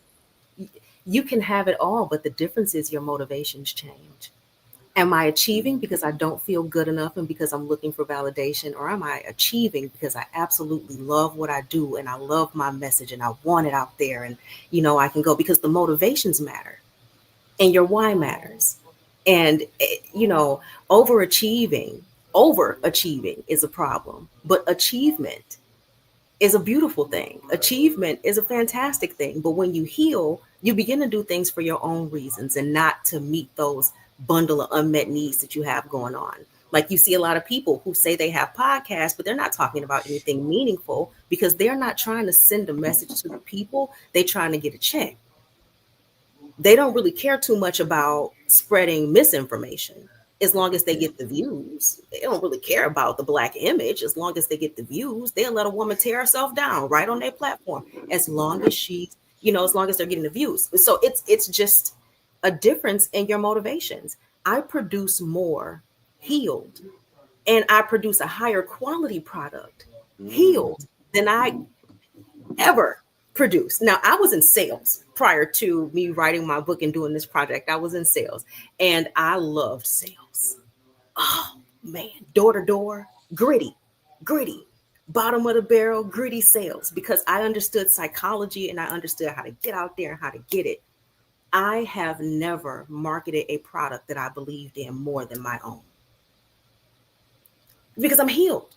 And because I'm healed, I can go back and rescue the people because I saved myself. So instead of me being a cog in the industrial machine, like most Black women are, stuck in middle management, running other people's businesses with our strength, when we honestly should be turning it inward to cover our families with it. When you heal, you start to see the misdirection. So you don't lose momentum, but you definitely see your direction much more clearly. And I don't want anybody to ever feel like they will lose it. You're not going to lose it. You just learn how to transmute energy a lot better. Well said. I want to take you in I don't want to call it a dark direction, but I want to go a little deeper in the concept that I read. I'm, as someone who does have a little bit of a psychology background, I've always had a huge interest in psychology. It actually was my major at one point in time before I switched. So always have a love and understanding and respect for the science behind it. But you touched in something that I think is probably a bit of a newer concept that kind of really had me reading a bit intently. And I want you to kind of dive into it a little bit as you understand it. Okay. The dead mother complex. Aha. What that do? So the whole premise of the dead mother complex, and that is not mine. That's actually borrowed, and I don't want to misquote him. So I am about to go to my own book, and we are about to jump in. Just give me 2 seconds. So I want to talk a little bit about the dead mother complex. Chapter 3, I believe. I think that's what you want. It's in chapter 3, because the coldness and the unavailableness of your mother. So let's talk about what that looks like. The dead mother complex. And I had something else I want to talk on that. But basically, while we're looking, is the dead mother complex is essentially the mother who did not have her own emotional healing. And she died a bit inside because she got caught up in the daily everything. So she's not feeling. And since she's not feeling, she's not receptive to your feelings. So she's cut off from you emotionally. And the child grieves that emotionally. Now, my mother is still here with me. Physically, she cooking dinner, she in the kitchen, she doing her daily routine, but she does not see me. So I carry that grief for the mother that I never really got and the emotional connection that I never really got in my heart. A lot of women are grieving living mothers. They're grieving. We still need our mamas. You know, I have times where I want to call my mother and pick up the phone and say, Mommy, guess what happened? I cannot. So I have to sit with that grief because she's so emotionally disconnected. We never bonded like that. She doesn't even know who I am because she doesn't know who she is. Emotionally, she has been in a coffin because she hasn't healed. She's disconnected from me. And a lot of people are saying, damn, I didn't realize that that's what that was called. My mother was just cold. She was unemotional. She didn't hug me when I was coming up. We didn't get a lot of time. We didn't get a lot of attention. She was hard because she was emotionally dead. That's very powerful, and I was so glad to see that. And there's some other things as well that you introduced there that definitely pricked my eyes. Another one was what was it? What's the exact term? I think it was traumatic. Not hijack. In my mind, that's how I view it, as traumatic hijacking. But basically, where you have people, you know, sharing specific circumstance. Someone's talking about, oh, you know, I remember when I grew up, you know, as a man, they always told me I do X, Y, Z. And then you'll have people come and say, I can relate to that too. You know, I'm a woman, but they did the same thing to me. And when you put a name, I'm like, I didn't realize that there was a term for this. But I see that a lot in spaces, especially where men are expressing or men are sharing. And then you have women who come right there. In some cases, they completely sidestep any sort of sympathy or even empathy or trying to share, like, you know, I understand what you're going through. It automatically immediately becomes, well, I've been through that too, and I'm a woman. Or it can even be more negative, where it's like, what do you complain about? Women got to go through that too. You don't hear us. Get over and it's it. like, well, damn, can you try to create some vulnerability? We're trying to get them to share. Well, we can't do you are that. basically saying, shut up, because we did that with the two. Well, yeah, because they've gone through life quiet because their needs have not been met. When they told their mama they were depressed, what happened? I told my mother I was depressed one time. She told me to go and depress them dishes. Verbatim. I asked my mother to get my sister for me because I was overwhelmed. She's a hairdresser. So I was also her free shampoo assistant. And if you have ever done any kind of work like that, you know, it's back-breaking work. She and my stepfather both were hairdressers in the same salon. So I worked for both of them after school. So not only did I go to school, as soon as I got out of school, I had my sister on my hip. I could shampoo with a baby on my hip. And I began to ask for help, to say, you know, could you help me out here? And that was quieted. So when another person would come to me and they would say, well, I've experienced this and, you know, I'm struggling right now. I'm a little bit tired. I felt the tendency, because I wasn't healed and because I didn't have compassion for myself. So I didn't have compassion for anyone else. I couldn't hear that. It was, why are they complaining? We are all struggling. It was the wounded part of me. It took my ears off of my head and put them in the trash somewhere. I could not hear, nor did I want to, because if I'm in pain, then you have to be too. Just do what you need to do. And that has not served our community. So we first have to give ourselves permission to name it. And when you can empty yourself out and say, hey, this happened to me and it made me show up like this, you're more willing to sit back and listen to other people when they're trying to say, this is the way the pain affected me. But they don't have space to hear you. Them ears are ornamental. You know how they say women don't listen? The ears are for decoration. She can't hear you. Compassion connects your ears to your heart space. That's the connection. If there's no compassion, they won't connect. It's true. It's true. And I found that happens in some of the worst scenarios. I can remember I was at a spoken word poetry spot, and there was a young woman on stage sharing a poem about how she had been molested and raped and so forth over a period of time when she was growing up. And I think she put a number on it. I think she said like 22 times or something like that.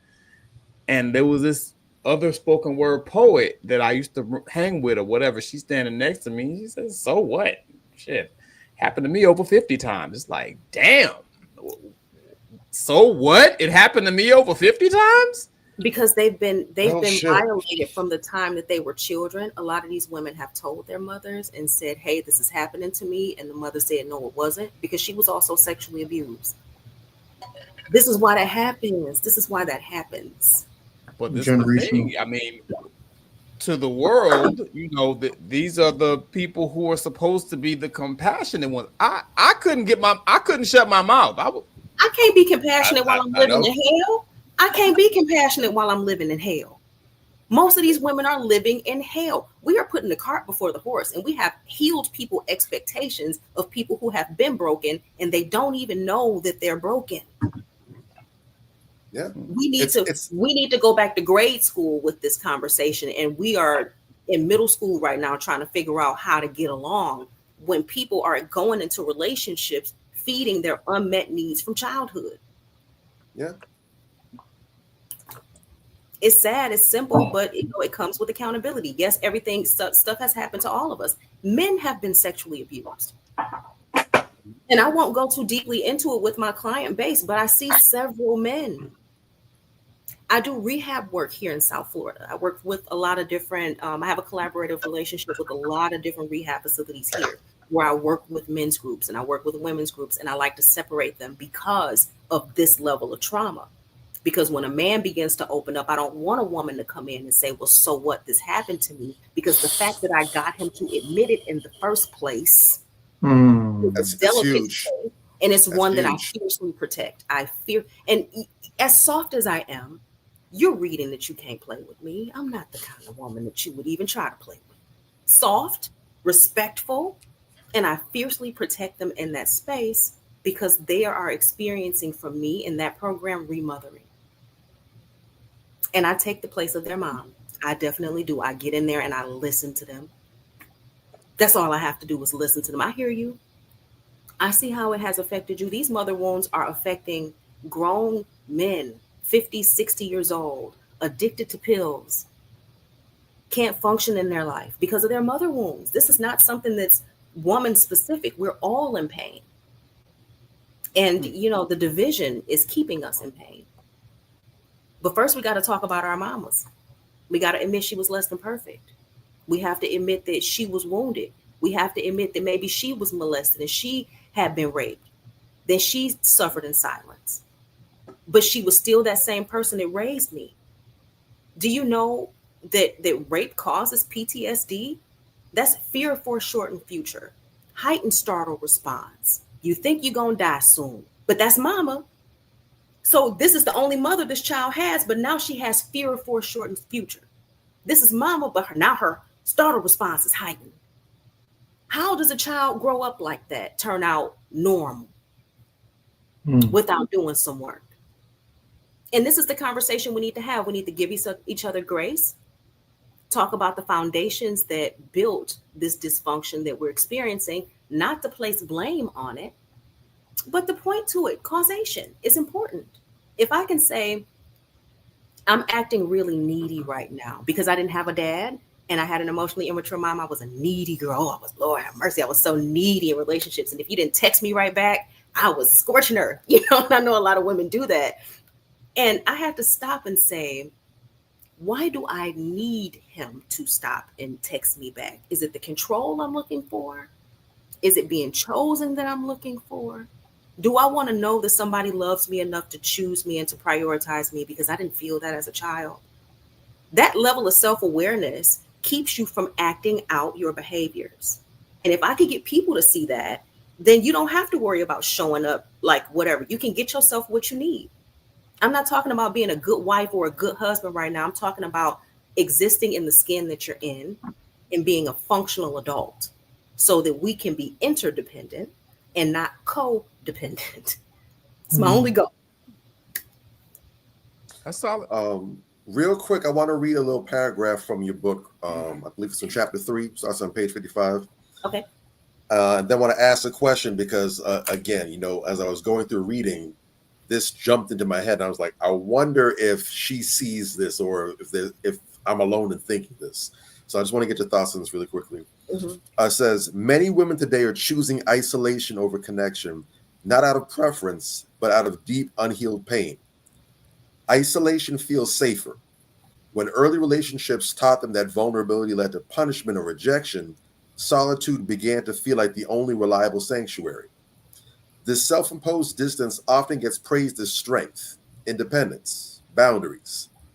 In reality, it is frequently a symptom of fear, a quiet echo of emotional wounds left untended. Modern culture reinforces this pattern, urging women to protect their peace by pushing people away rather than discerning who is safe to let in. The tragedy here is that true healing cannot happen in isolation. According to research by Dr. Brené Brown, vulnerability is not a weakness, but the birthplace of love, belonging, joy, courage, empathy, and creativity. In her studies, Brown found that women who were able to form relationships grounded in emotional safety and openness reported significantly higher levels of life satisfaction, resilience, and self-worth. The Journal of Health and Social Behavior also published findings showing that women who cultivate emotionally intimate friendships and partnerships recover more quickly from stress and trauma and report improved mental and physical health.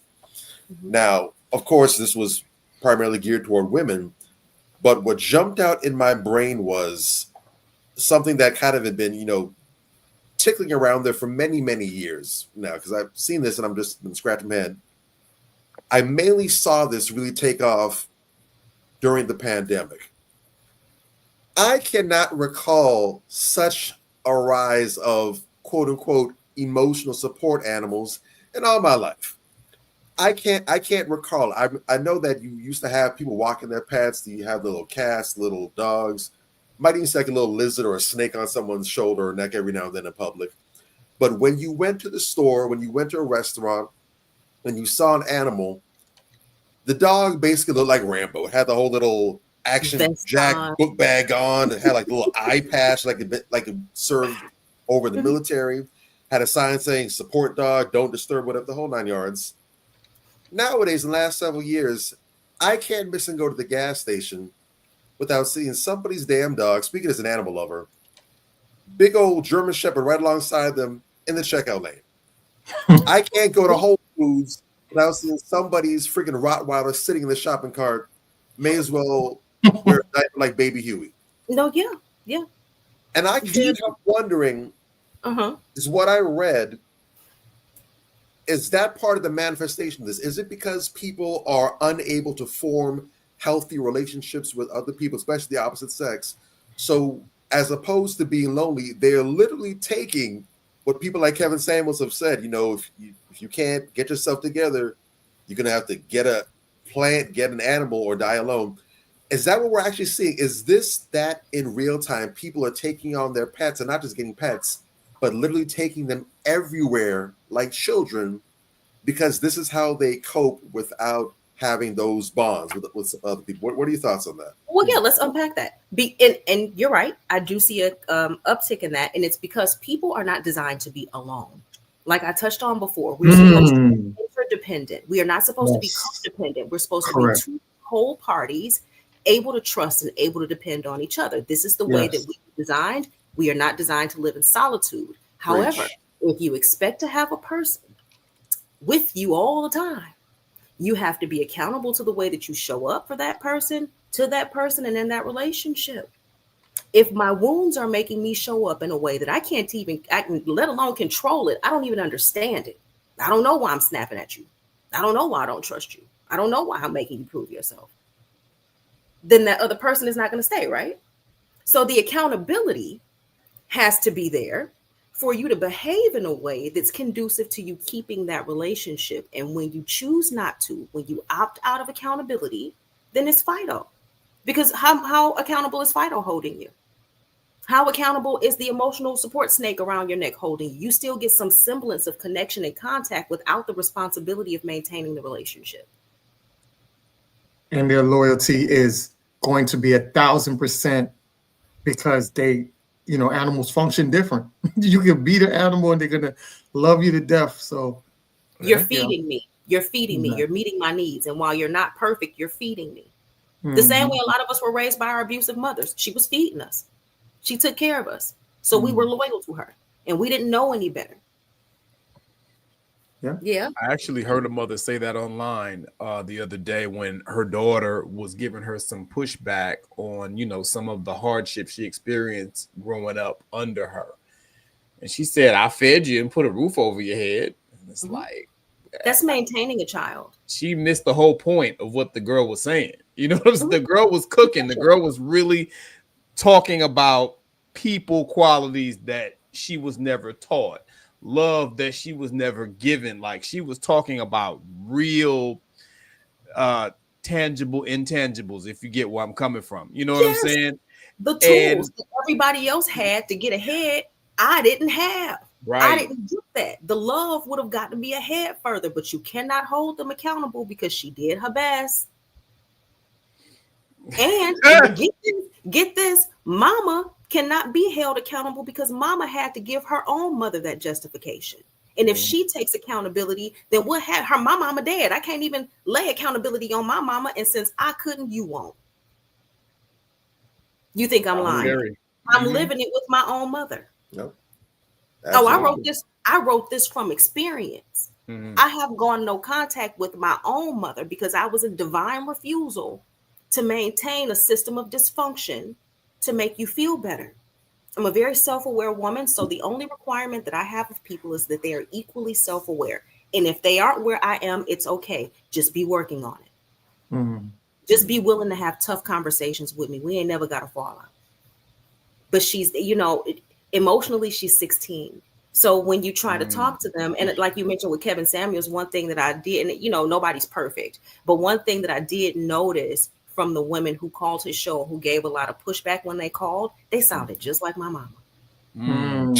Shame, insults, guilt, and the need to be right, was there in full force. And if you're a woman with an emotionally immature mother, you probably can understand his breakdowns a lot more than if your mother was whole, because you grew up in the household with somebody who was emotionally unstable, not unfit, but unstable, not because she didn't want to be, but because she wasn't healed. I don't really care too much about the why. This was what it was. This is your life experience. And when you coach to try to tell them, hey, this was less than optimal. Or if you were raised in a single mother household and you dare ask about your father, oh, you're going to be gaslit and guilty.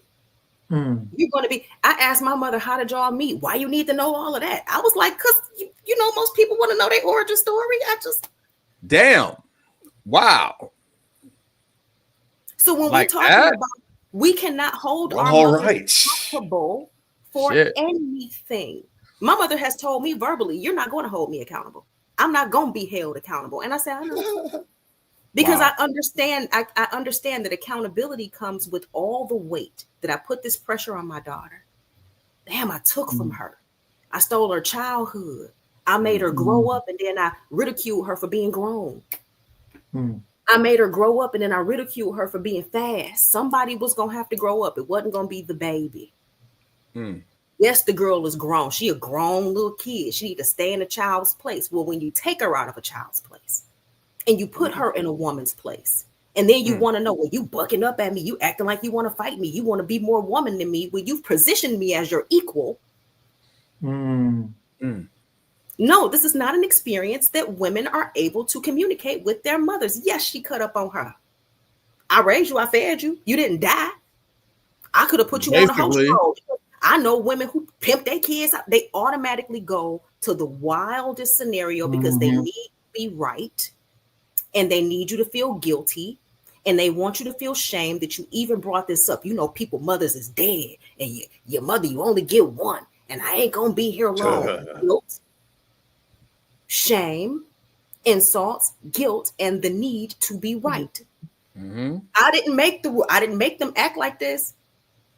They all show up like this, though, mysteriously. I'm not a psychic. I don't have a hair wrap like Miss Cleo. I don't claim to have any superpowers. I am self-aware. So I understand why my mother can't take responsibility for what she did, and why a lot of Black mothers can't take responsibility for what they've done. They've been pedestalized. Even as a crack fiend, mama, you was always a Black queen, mama. Now how? Wow. How? I thought about Tupac as soon as you said that. Tupac and Tyler Perry, to be specific. So what does that condition a child to believe? That this can exist in the same. So there is no accountability. And we're surprised that women don't take accountability. Their mamas didn't take none. Where they learn that at? Just like emotional regulation is learned through the father, loving accountability is learned through the mother, whether you want to believe it or not. If your mother can say, I hurt you and I'm sorry. Teach me how to show up different. I'm sorry. Let me slow down with you. I apologize. Then that makes you more willing to say, I'm sorry, because you grew up in a household where that was the custom. Mm-hmm. Now we're expecting people who ain't never seen it done, who grew up with tyrants, who grew up being abused, to come into a relationship and be normal. Correct. Good luck. I don't do relationships. I mean, because when I start talking about relationships, I find myself back here. Yeah. And it would have been easy for me to write some, a relationship book, relationship podcast, how to find a man, how to get married, how to get married in less than 6 months. Them projects sell, but they are vapid and they are baseless and they are empty. And they put women who want to be rescued in situations where they're thinking the man is coming to do it when they have the cape all along. You got all the tools. You super. You can rescue yourself. The hero you looking for is within.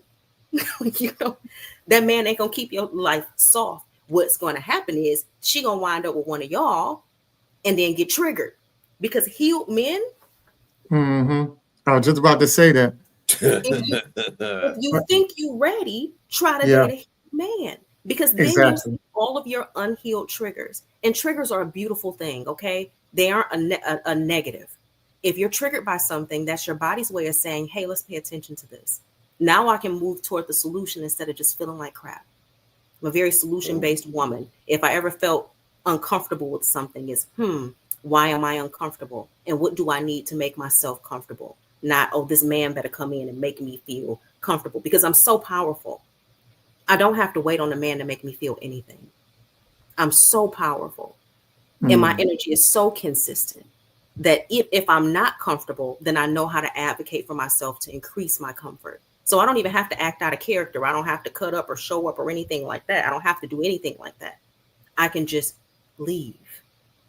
My energy is so valuable. I don't even have to roll my neck and cuss nobody out. They're not showing up right because I'm healthy. And I can say, okay, this is not for me. I can just, I like that. No, I like the fact that you said that, because I always wanted to say, and I always say, a lot of women ask for emotionally intelligent men until they get an emotionally intelligent man to make them realize how unemotionally intelligent they are. Trust me, when I come across women that say they like emotionally intelligent men, majority of those women have so much trauma that when I have the emotional intelligence to point it out in a healthy way, they get triggered and they also push back and exit out, because it's easy for them to find somebody that would embrace their traumas versus somebody to help look at the mirror and improve it. They ain't trying to fix no traumas. They're hoping that the emotional mature man would love them enough to settle. Correct. They don't want to change. They're hoping that the sex is good enough, or the food is good enough. I got this kind of body and I went and got a BBL and I got all of this other things, validation, ticket punch, hoping that I can be good enough so that I don't have to grow. And that is a fallacy. Any man who has done the work to make himself who he is not about to lose it behind an emotionally unstable woman. Correct. Because all it takes is one. Oh, and, I really want us to start seeing this as strategic also, as warfare against our people, because there is a reason why there is no man in our house and our mothers turned out the way they were, because the issues were ignored. And it's not like, oh, they were just trying to see what would happen. They have think tanks all over the world running scenarios about. You better talk about it. And a lot of our people think that this is happening by accident or all of a sudden, when this plan was set up in the 20s for us to be emotionally unstable. Because if our households are emotionally unstable, we never really get into Dr. Claude Anderson's full plan for us. We never can't do it. How do you do that? And for the people who don't know what I'm talking about, please read Powernomics. Dr. Claude Anderson made a lot of great points about why Black people's needs are not being met. And it starts in the family. I'm from Detroit. We had the Black Housewives League of 1928, where the women in the churches got together and said, all right, well, if we can't shop here and you won't hire the people and you treat us like crap, then we won't give you none of our money. They were shutting down businesses all over Detroit. Mindset. Because we are powerful in that way. And I used to tell people that housewifery is a revolutionary act. I'm not asking you to be a servant, but because I can come home and make sure, number one, my husband is nurtured well, because that's the plan. You're supposed to be spinning out, locked up, in jail. And if you're not, you're supposed to be tormented by your woman. They want you to run into torment somewhere. So they program us with these ideas. Yes. And they make us think that they are ours so that you run into the enemy somewhere. And we are the enemy that you cannot avoid because you come out of us or you coming in us. We are the enemy. We are the drug that you cannot avoid. We are the weapon. But if we decided, like the women in Detroit in the 20s, that we are going to move like a fist, I don't have to be out in front of my man. You would never... I'm not his partner in that way. Most people don't even know anything about my dating life. And I made it a priority that people will not date. This is not something that, get this game. You don't need to be worried about who I'm with. You need to be worried about getting yourself together so that you can be with somebody. But one of the things that I think is the greatest weapon is that the world don't really know what the arsenal my husband will have is. I am his secret weapon. My common sense. I'm home governing the black dollar. And if we really want to make some change, we will start shopping together, supporting each other in our black businesses, make our money bounce in our community. And then we will have enough money to buy a politician. And if we can't buy him, we can rent one from time to time, because you're not going to get any laws made to cover you if you don't have the politician. And once I have the laws, now I can affect policy changes that will keep other races of people from desecrating my neighborhoods. And so I can actually get the business loan. But that's not going to happen just because you asked. It's going to happen because you have some kind of political power, and you don't get that for free. You don't get it with the vote. You get it with your dollar. Yeah. You get it with your dollar. But we can't even get there. Yes. Facts. Yes. Facts. But if we can't get there, because ain't no daddy in the house, so the kids emotionally regulated, then we stay on level one while everybody else is benefiting from our confusion and capitalizing on the fact that we don't own anything in our own communities. And we can't get there until we're emotionally regulated. Like the main problem that I want to solve is a community issue. But then I started looking at the people within the community and realizing they needed more support. So I want to give them that support. I just want to ask you real quick, what made you come to this? Because you don't speak like the norm of women. I know you hear women all the time. You don't speak like the average woman. You, like I said, you're part of the minority. What made you come across Dr. Claude Anderson and wanted to speak in that direction? I was actually gifted his books by my stepfather. I was gifted, and not just gifted, it was required reading. If I could just interject real quick, because I don't want to leave it out there. I didn't mention it, but in the book, she doesn't only refer to Dr. Anderson, but she also refers to the works of Dr. Joy DeGruy as well, but also Dr. Frances Cress Welsing. She also does give some pulls from the ISIS page as well. So I just want to throw those on the fire as well. Not just Dr. Claude, tip my hat to him, but there's also other notable Black scholars and notables who you also tapped into as well too, so you can speak on them as well. Right, but and it's important that we look at their work, especially Dr. Frances Cress Welsing. I was gifted the books by my stepfather, who wanted me to understand the propaganda as it stood. He's a straight man, and he was a hairdresser. So he was in a salon with a bunch of women. And if you're watching this, Frank, I love you so much. Thank you so much. He gave me Behold a Pale Horse when I was 14. He gave me that's I heavy. had ISIS papers. I had Carter G. Woodson. I had it, and this was, it sparked my interest, as a Black woman. And he would always tell me, he would sit and talk to me for hours, and he would drink his little drink and just sit at 3-4 in the morning, just kicking it. And I had that benefit, being a stepfather is truly, I'm gonna get some pushback for this, but God, it's a thankless job. It's a thankless job. As a girl, I was not, and I wasn't terrible, but he couldn't discipline me, and he had to live in a household where he had to provide for me, but he couldn't necessarily set the rules. And I understood that. So I would push and play, but he definitely still poured into me. So when he gave me these books, I started connecting the dots, and I'm like, so a strong, independent woman goes to work for somebody else. But if I wanted to stay home, because I always wanted to stay home, never wanted a career as a child. They were like, what do you want to do for yourself? I was like, I want to be a mom. My mom was like, well, what else? I was like, nothing else. So as I started looking at Frances Cress Welsing and the ISIS papers, and she started talking about the ways that they weaponized psychology against Black women to make us think that vulnerability was a weakness and that rest was something that we earned. They did that for a reason, because they knew what kind of woman that would create for the man at home, what kind of mother that would create for the child. And when you take a look at it, the reclamation, if I understand that my softness was taken from me as a weapon, then the softest and smartest and most revolutionary thing I can do is stay at home under the guidance of a strong man that I trust while I run up my passive income bag, because I have several businesses. I'm a business owner, but I have several businesses that I don't even speak about because I don't have to speak about them. The money just makes itself. I don't work for anyone else. This is the only job that I have, thank God. And it's because I had sense enough to structure. I'm not giving them people none of my money, and I'm not giving them my energy either. I asked ChatGPT something very powerful. If 30% of Black women decided to stay at home and become homemakers, what would the result be? And they said instantly the world would change. Now, 30% of Black women, not all women, if just 30% of us came home, then it would cause a mass restructuring of the taxes, of the workforce.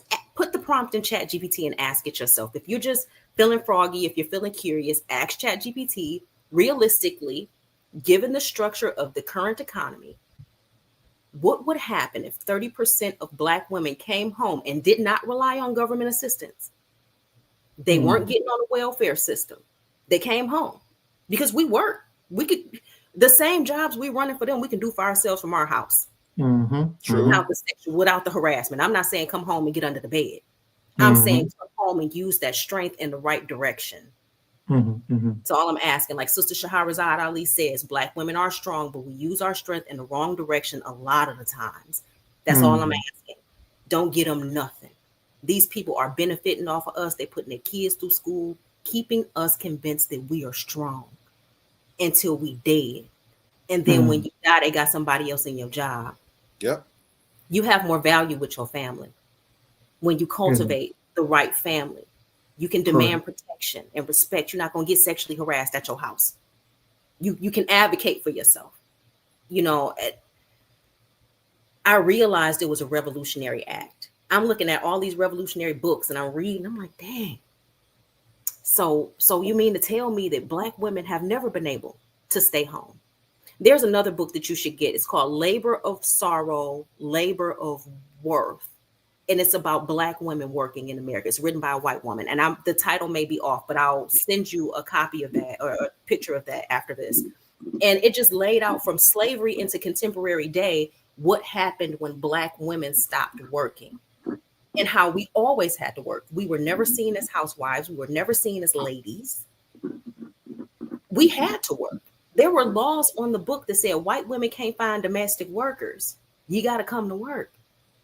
Laws that made you have to work. So when somebody say, "Oh, you're so strong," it really piques my antennas up. And I say, "Hey, wait a minute now. My foremothers were described as strong, but that didn't mean they got respect. My foremothers were described as strong, but they ain't getting none of their needs met. Maybe I should try something a little different." And when I did it, I realized my productivity went up. I made more money under my own umbrella from my house than I ever made. And I worked in high ticket sales. I mean, fat checks, $10,000, $12,000 checks in high ticket sales. And I make more money now doing authentic business that's fueled by my femininity. That is revolutionary. Nothing more revolutionary than Black love. Oh yeah, exactly. Agreed. I know we're about to get up out of here, but I wanted to ask you this one popular question. Okay. It's an iconic question that's been going around. Do you feel safer with a Black man or a bear? I think that is such a silly ass. This guy. Hey, Major, where'd you find this guy? I don't know where y'all got this fool. I don't know. Get this man. Get out there. Man, watch out. In the times that I was not safe with black men, it was black men that I picked in my wounded energy. So in essence, was I not safe with black men, or was I not safe with myself? Because I made the decision to choose him. So I can't compare you to the bear. You know, if I took that risk and I walked around out there in the forest, it's just as risky as me walking around with Pookie and Ray Ray. So yeah, I would probably feel just as unsafe if that's the man that I picked. But I have experiences with exceptional black men. And I'm not taking that off of any woman. Now, I've seen, if you know my story, for me to say I still believe in exceptional black men, you know I'm really walking it like I talk it. This is not just game. Google me. This is not Google me and see where I came from. And then hear me say I still value black men because of the black men in the area that I curate, the black men that I attract automatically protect me, even the strangers. They open my door. They rush to open my doors. They love to take my cart back. They love it. Anytime that they can spend in my energy, they spend it with me and they spend it happily. I've had strangers buy my groceries. I've had strangers, even though, you know, they see that I'm clearly, you know, they see, you know, they're not blind, and they will still spend that time. Oh my God, can I just call your man so I can tell him? Several times. I don't know what they mean. My results are different because I move a little different. I don't take uncalculated risks. That's probably not the question you asked me, but no. It's really, I was just being facetious about the whole situation, because when I hear that and I see the videos, sometimes I just shake my head like, well, they're running from accountability. They're running from accountability. And you know, there are some bad men out there. So don't get me wrong. I'm not saying that the women are just making it up, because I've run across men who I was like, oh my God, who let you out this cage?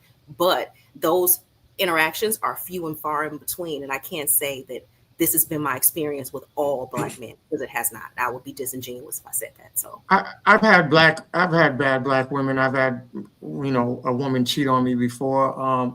But I always go into the relationship, you know, the new relationship being fresh, like fresh start. You know, I would never let my past affect what the future is, because a lot of times people do that, and then you end up damaging something that was supposed to be good for you, and you would never know the outcome of it. So I would never get on camera and say anything disparaging about black women, because I have so many examples of beautiful, intelligent, and very well educated black women around me for me to say something like that. Yeah, and you get more of what you focus on too. So if you are hypercritical in that space, and it's just like, if I spent time just talking about men, or you ain't nothing, you gonna do all of these things, then of course that I would be welcoming into my life more men who fit those attributes. But since I don't spend time with that, I very rarely see it, because I'm powerful. I curate my experience. I created it. It didn't happen by accident. It didn't happen by happenstance. I created my life experience, and it's beautiful and it's safe.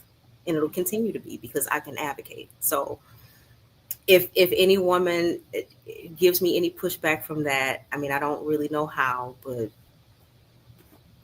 just take a deep think about what I just said, because I had to do it. I had to do it myself. I was out here wild, looking for validation, trying to tame a wild gun toting drug dealer into being Cliff Huxtable, just because I wanted to prove that I had the power. Just because I wanted to prove I was worthy enough for him to make a change for me, because my daddy never changed and my mama didn't change for me either. So I just wanted to prove somebody could do it. So I put myself in these situations hoping to be chosen. Be real with yourself. Be real with yourself. One more thing is that a lot of women don't have examples of great women to idolize or look up to. They don't have, I don't see them on that number. Because I've asked before, I think Major also brought that up as well, where we talked about how, what is one woman besides Claire Huxtable that you would see yourself more like, and women go blank. How do we change that dynamic to get more women like yourself and others, you know, the Erica Lachey's and those type of women? How do we get more of that versus the opposite of what we see?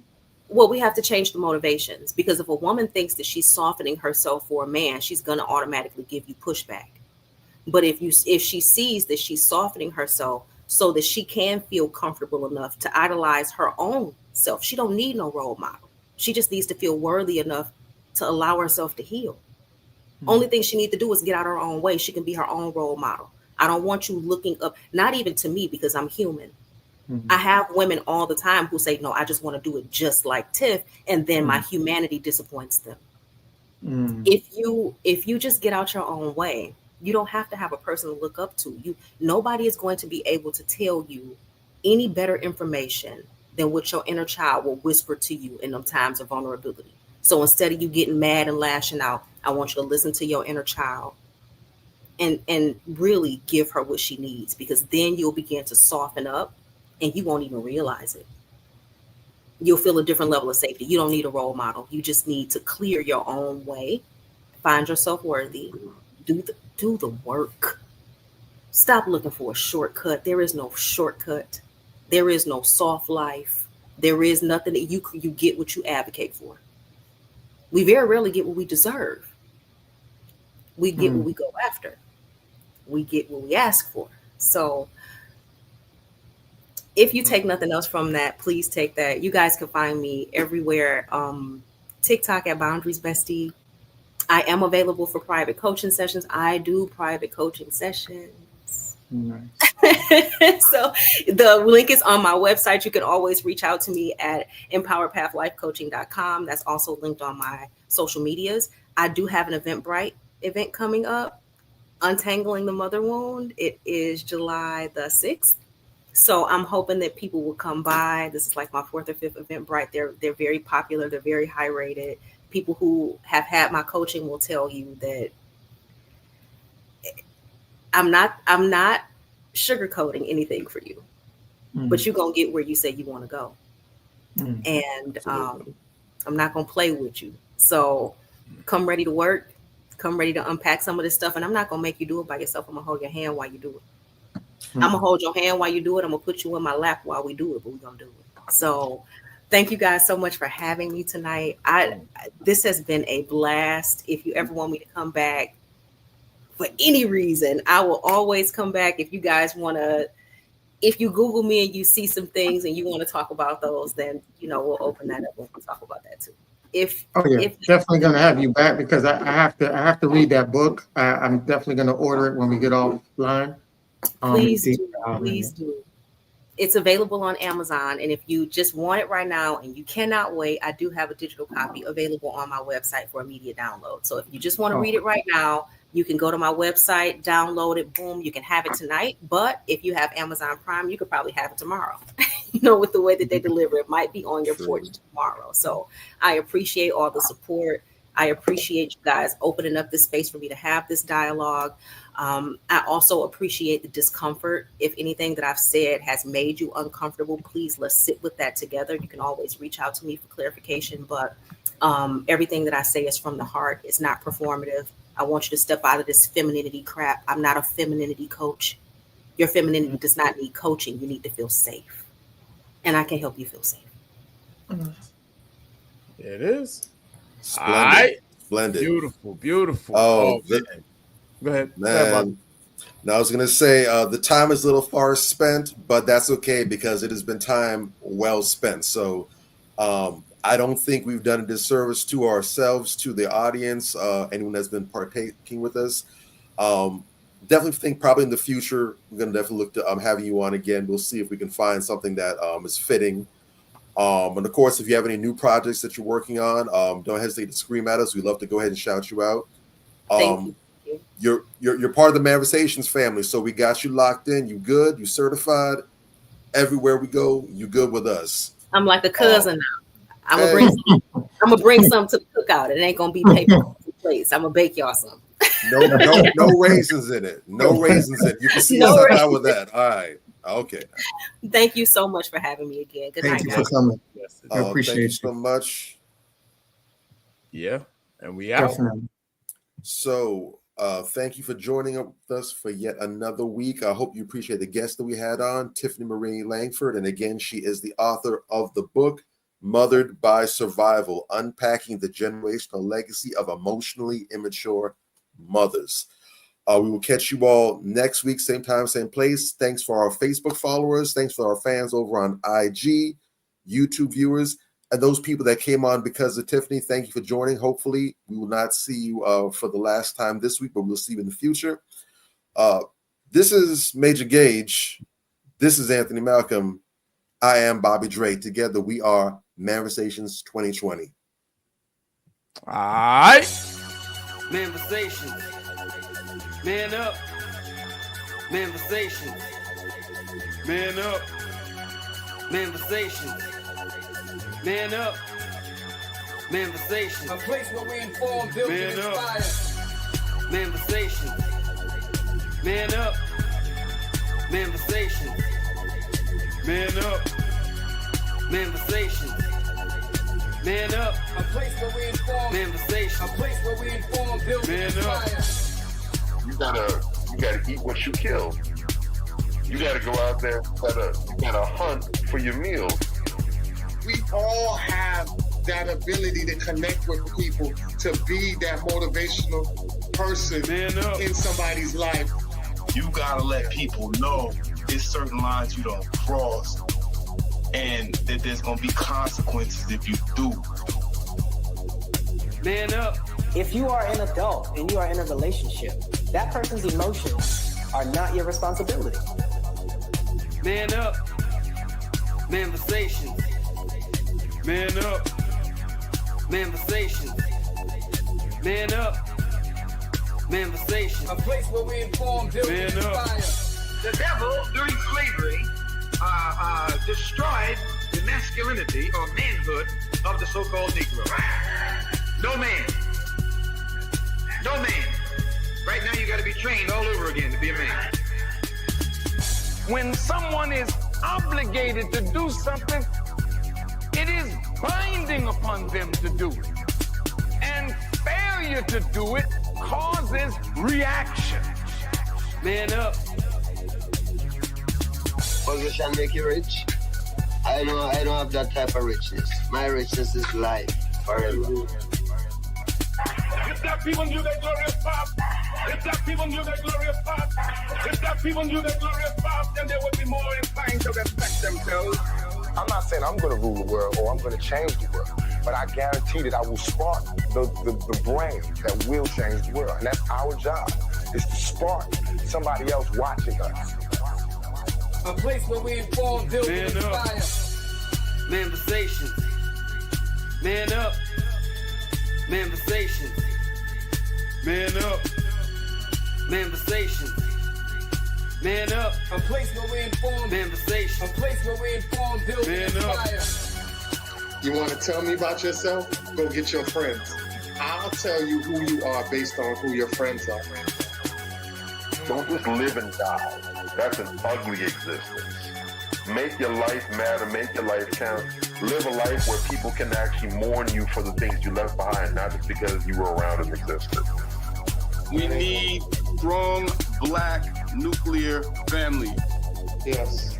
Yes. That's what it is. Mother, father, son, daughter, all in the same house with a focus on the family unit as a whole. We had Tulsa, Atlanta, New Jersey, Detroit. We had Rosewood. We had Black Wall Streets all over. The Republicans aren't for us, but the Democrats aren't for us either. And we should have no alliance to any political party. We only have alliance to what is in our own best interest. A place where we inform, build, and inspire. Manifestations. Man up. Manifestations. Man up. Manifestations. Man up. A place where we inform. Manifestations. A place where we inform, build, and inspire. At the end of the day, as men in the community, we must stand together and be counted, because people look to us for guidance, leadership, and protection. And if we are not about that business, we are not on our job. Here we have grown-ass man conversations in the spirit of that purpose. Anthony Malcolm, Bobby Drake, Major Gage, we are. This is Manifestations 2020. Manifestations. Man up. Manifestations. A place where we inform, build, and inspire.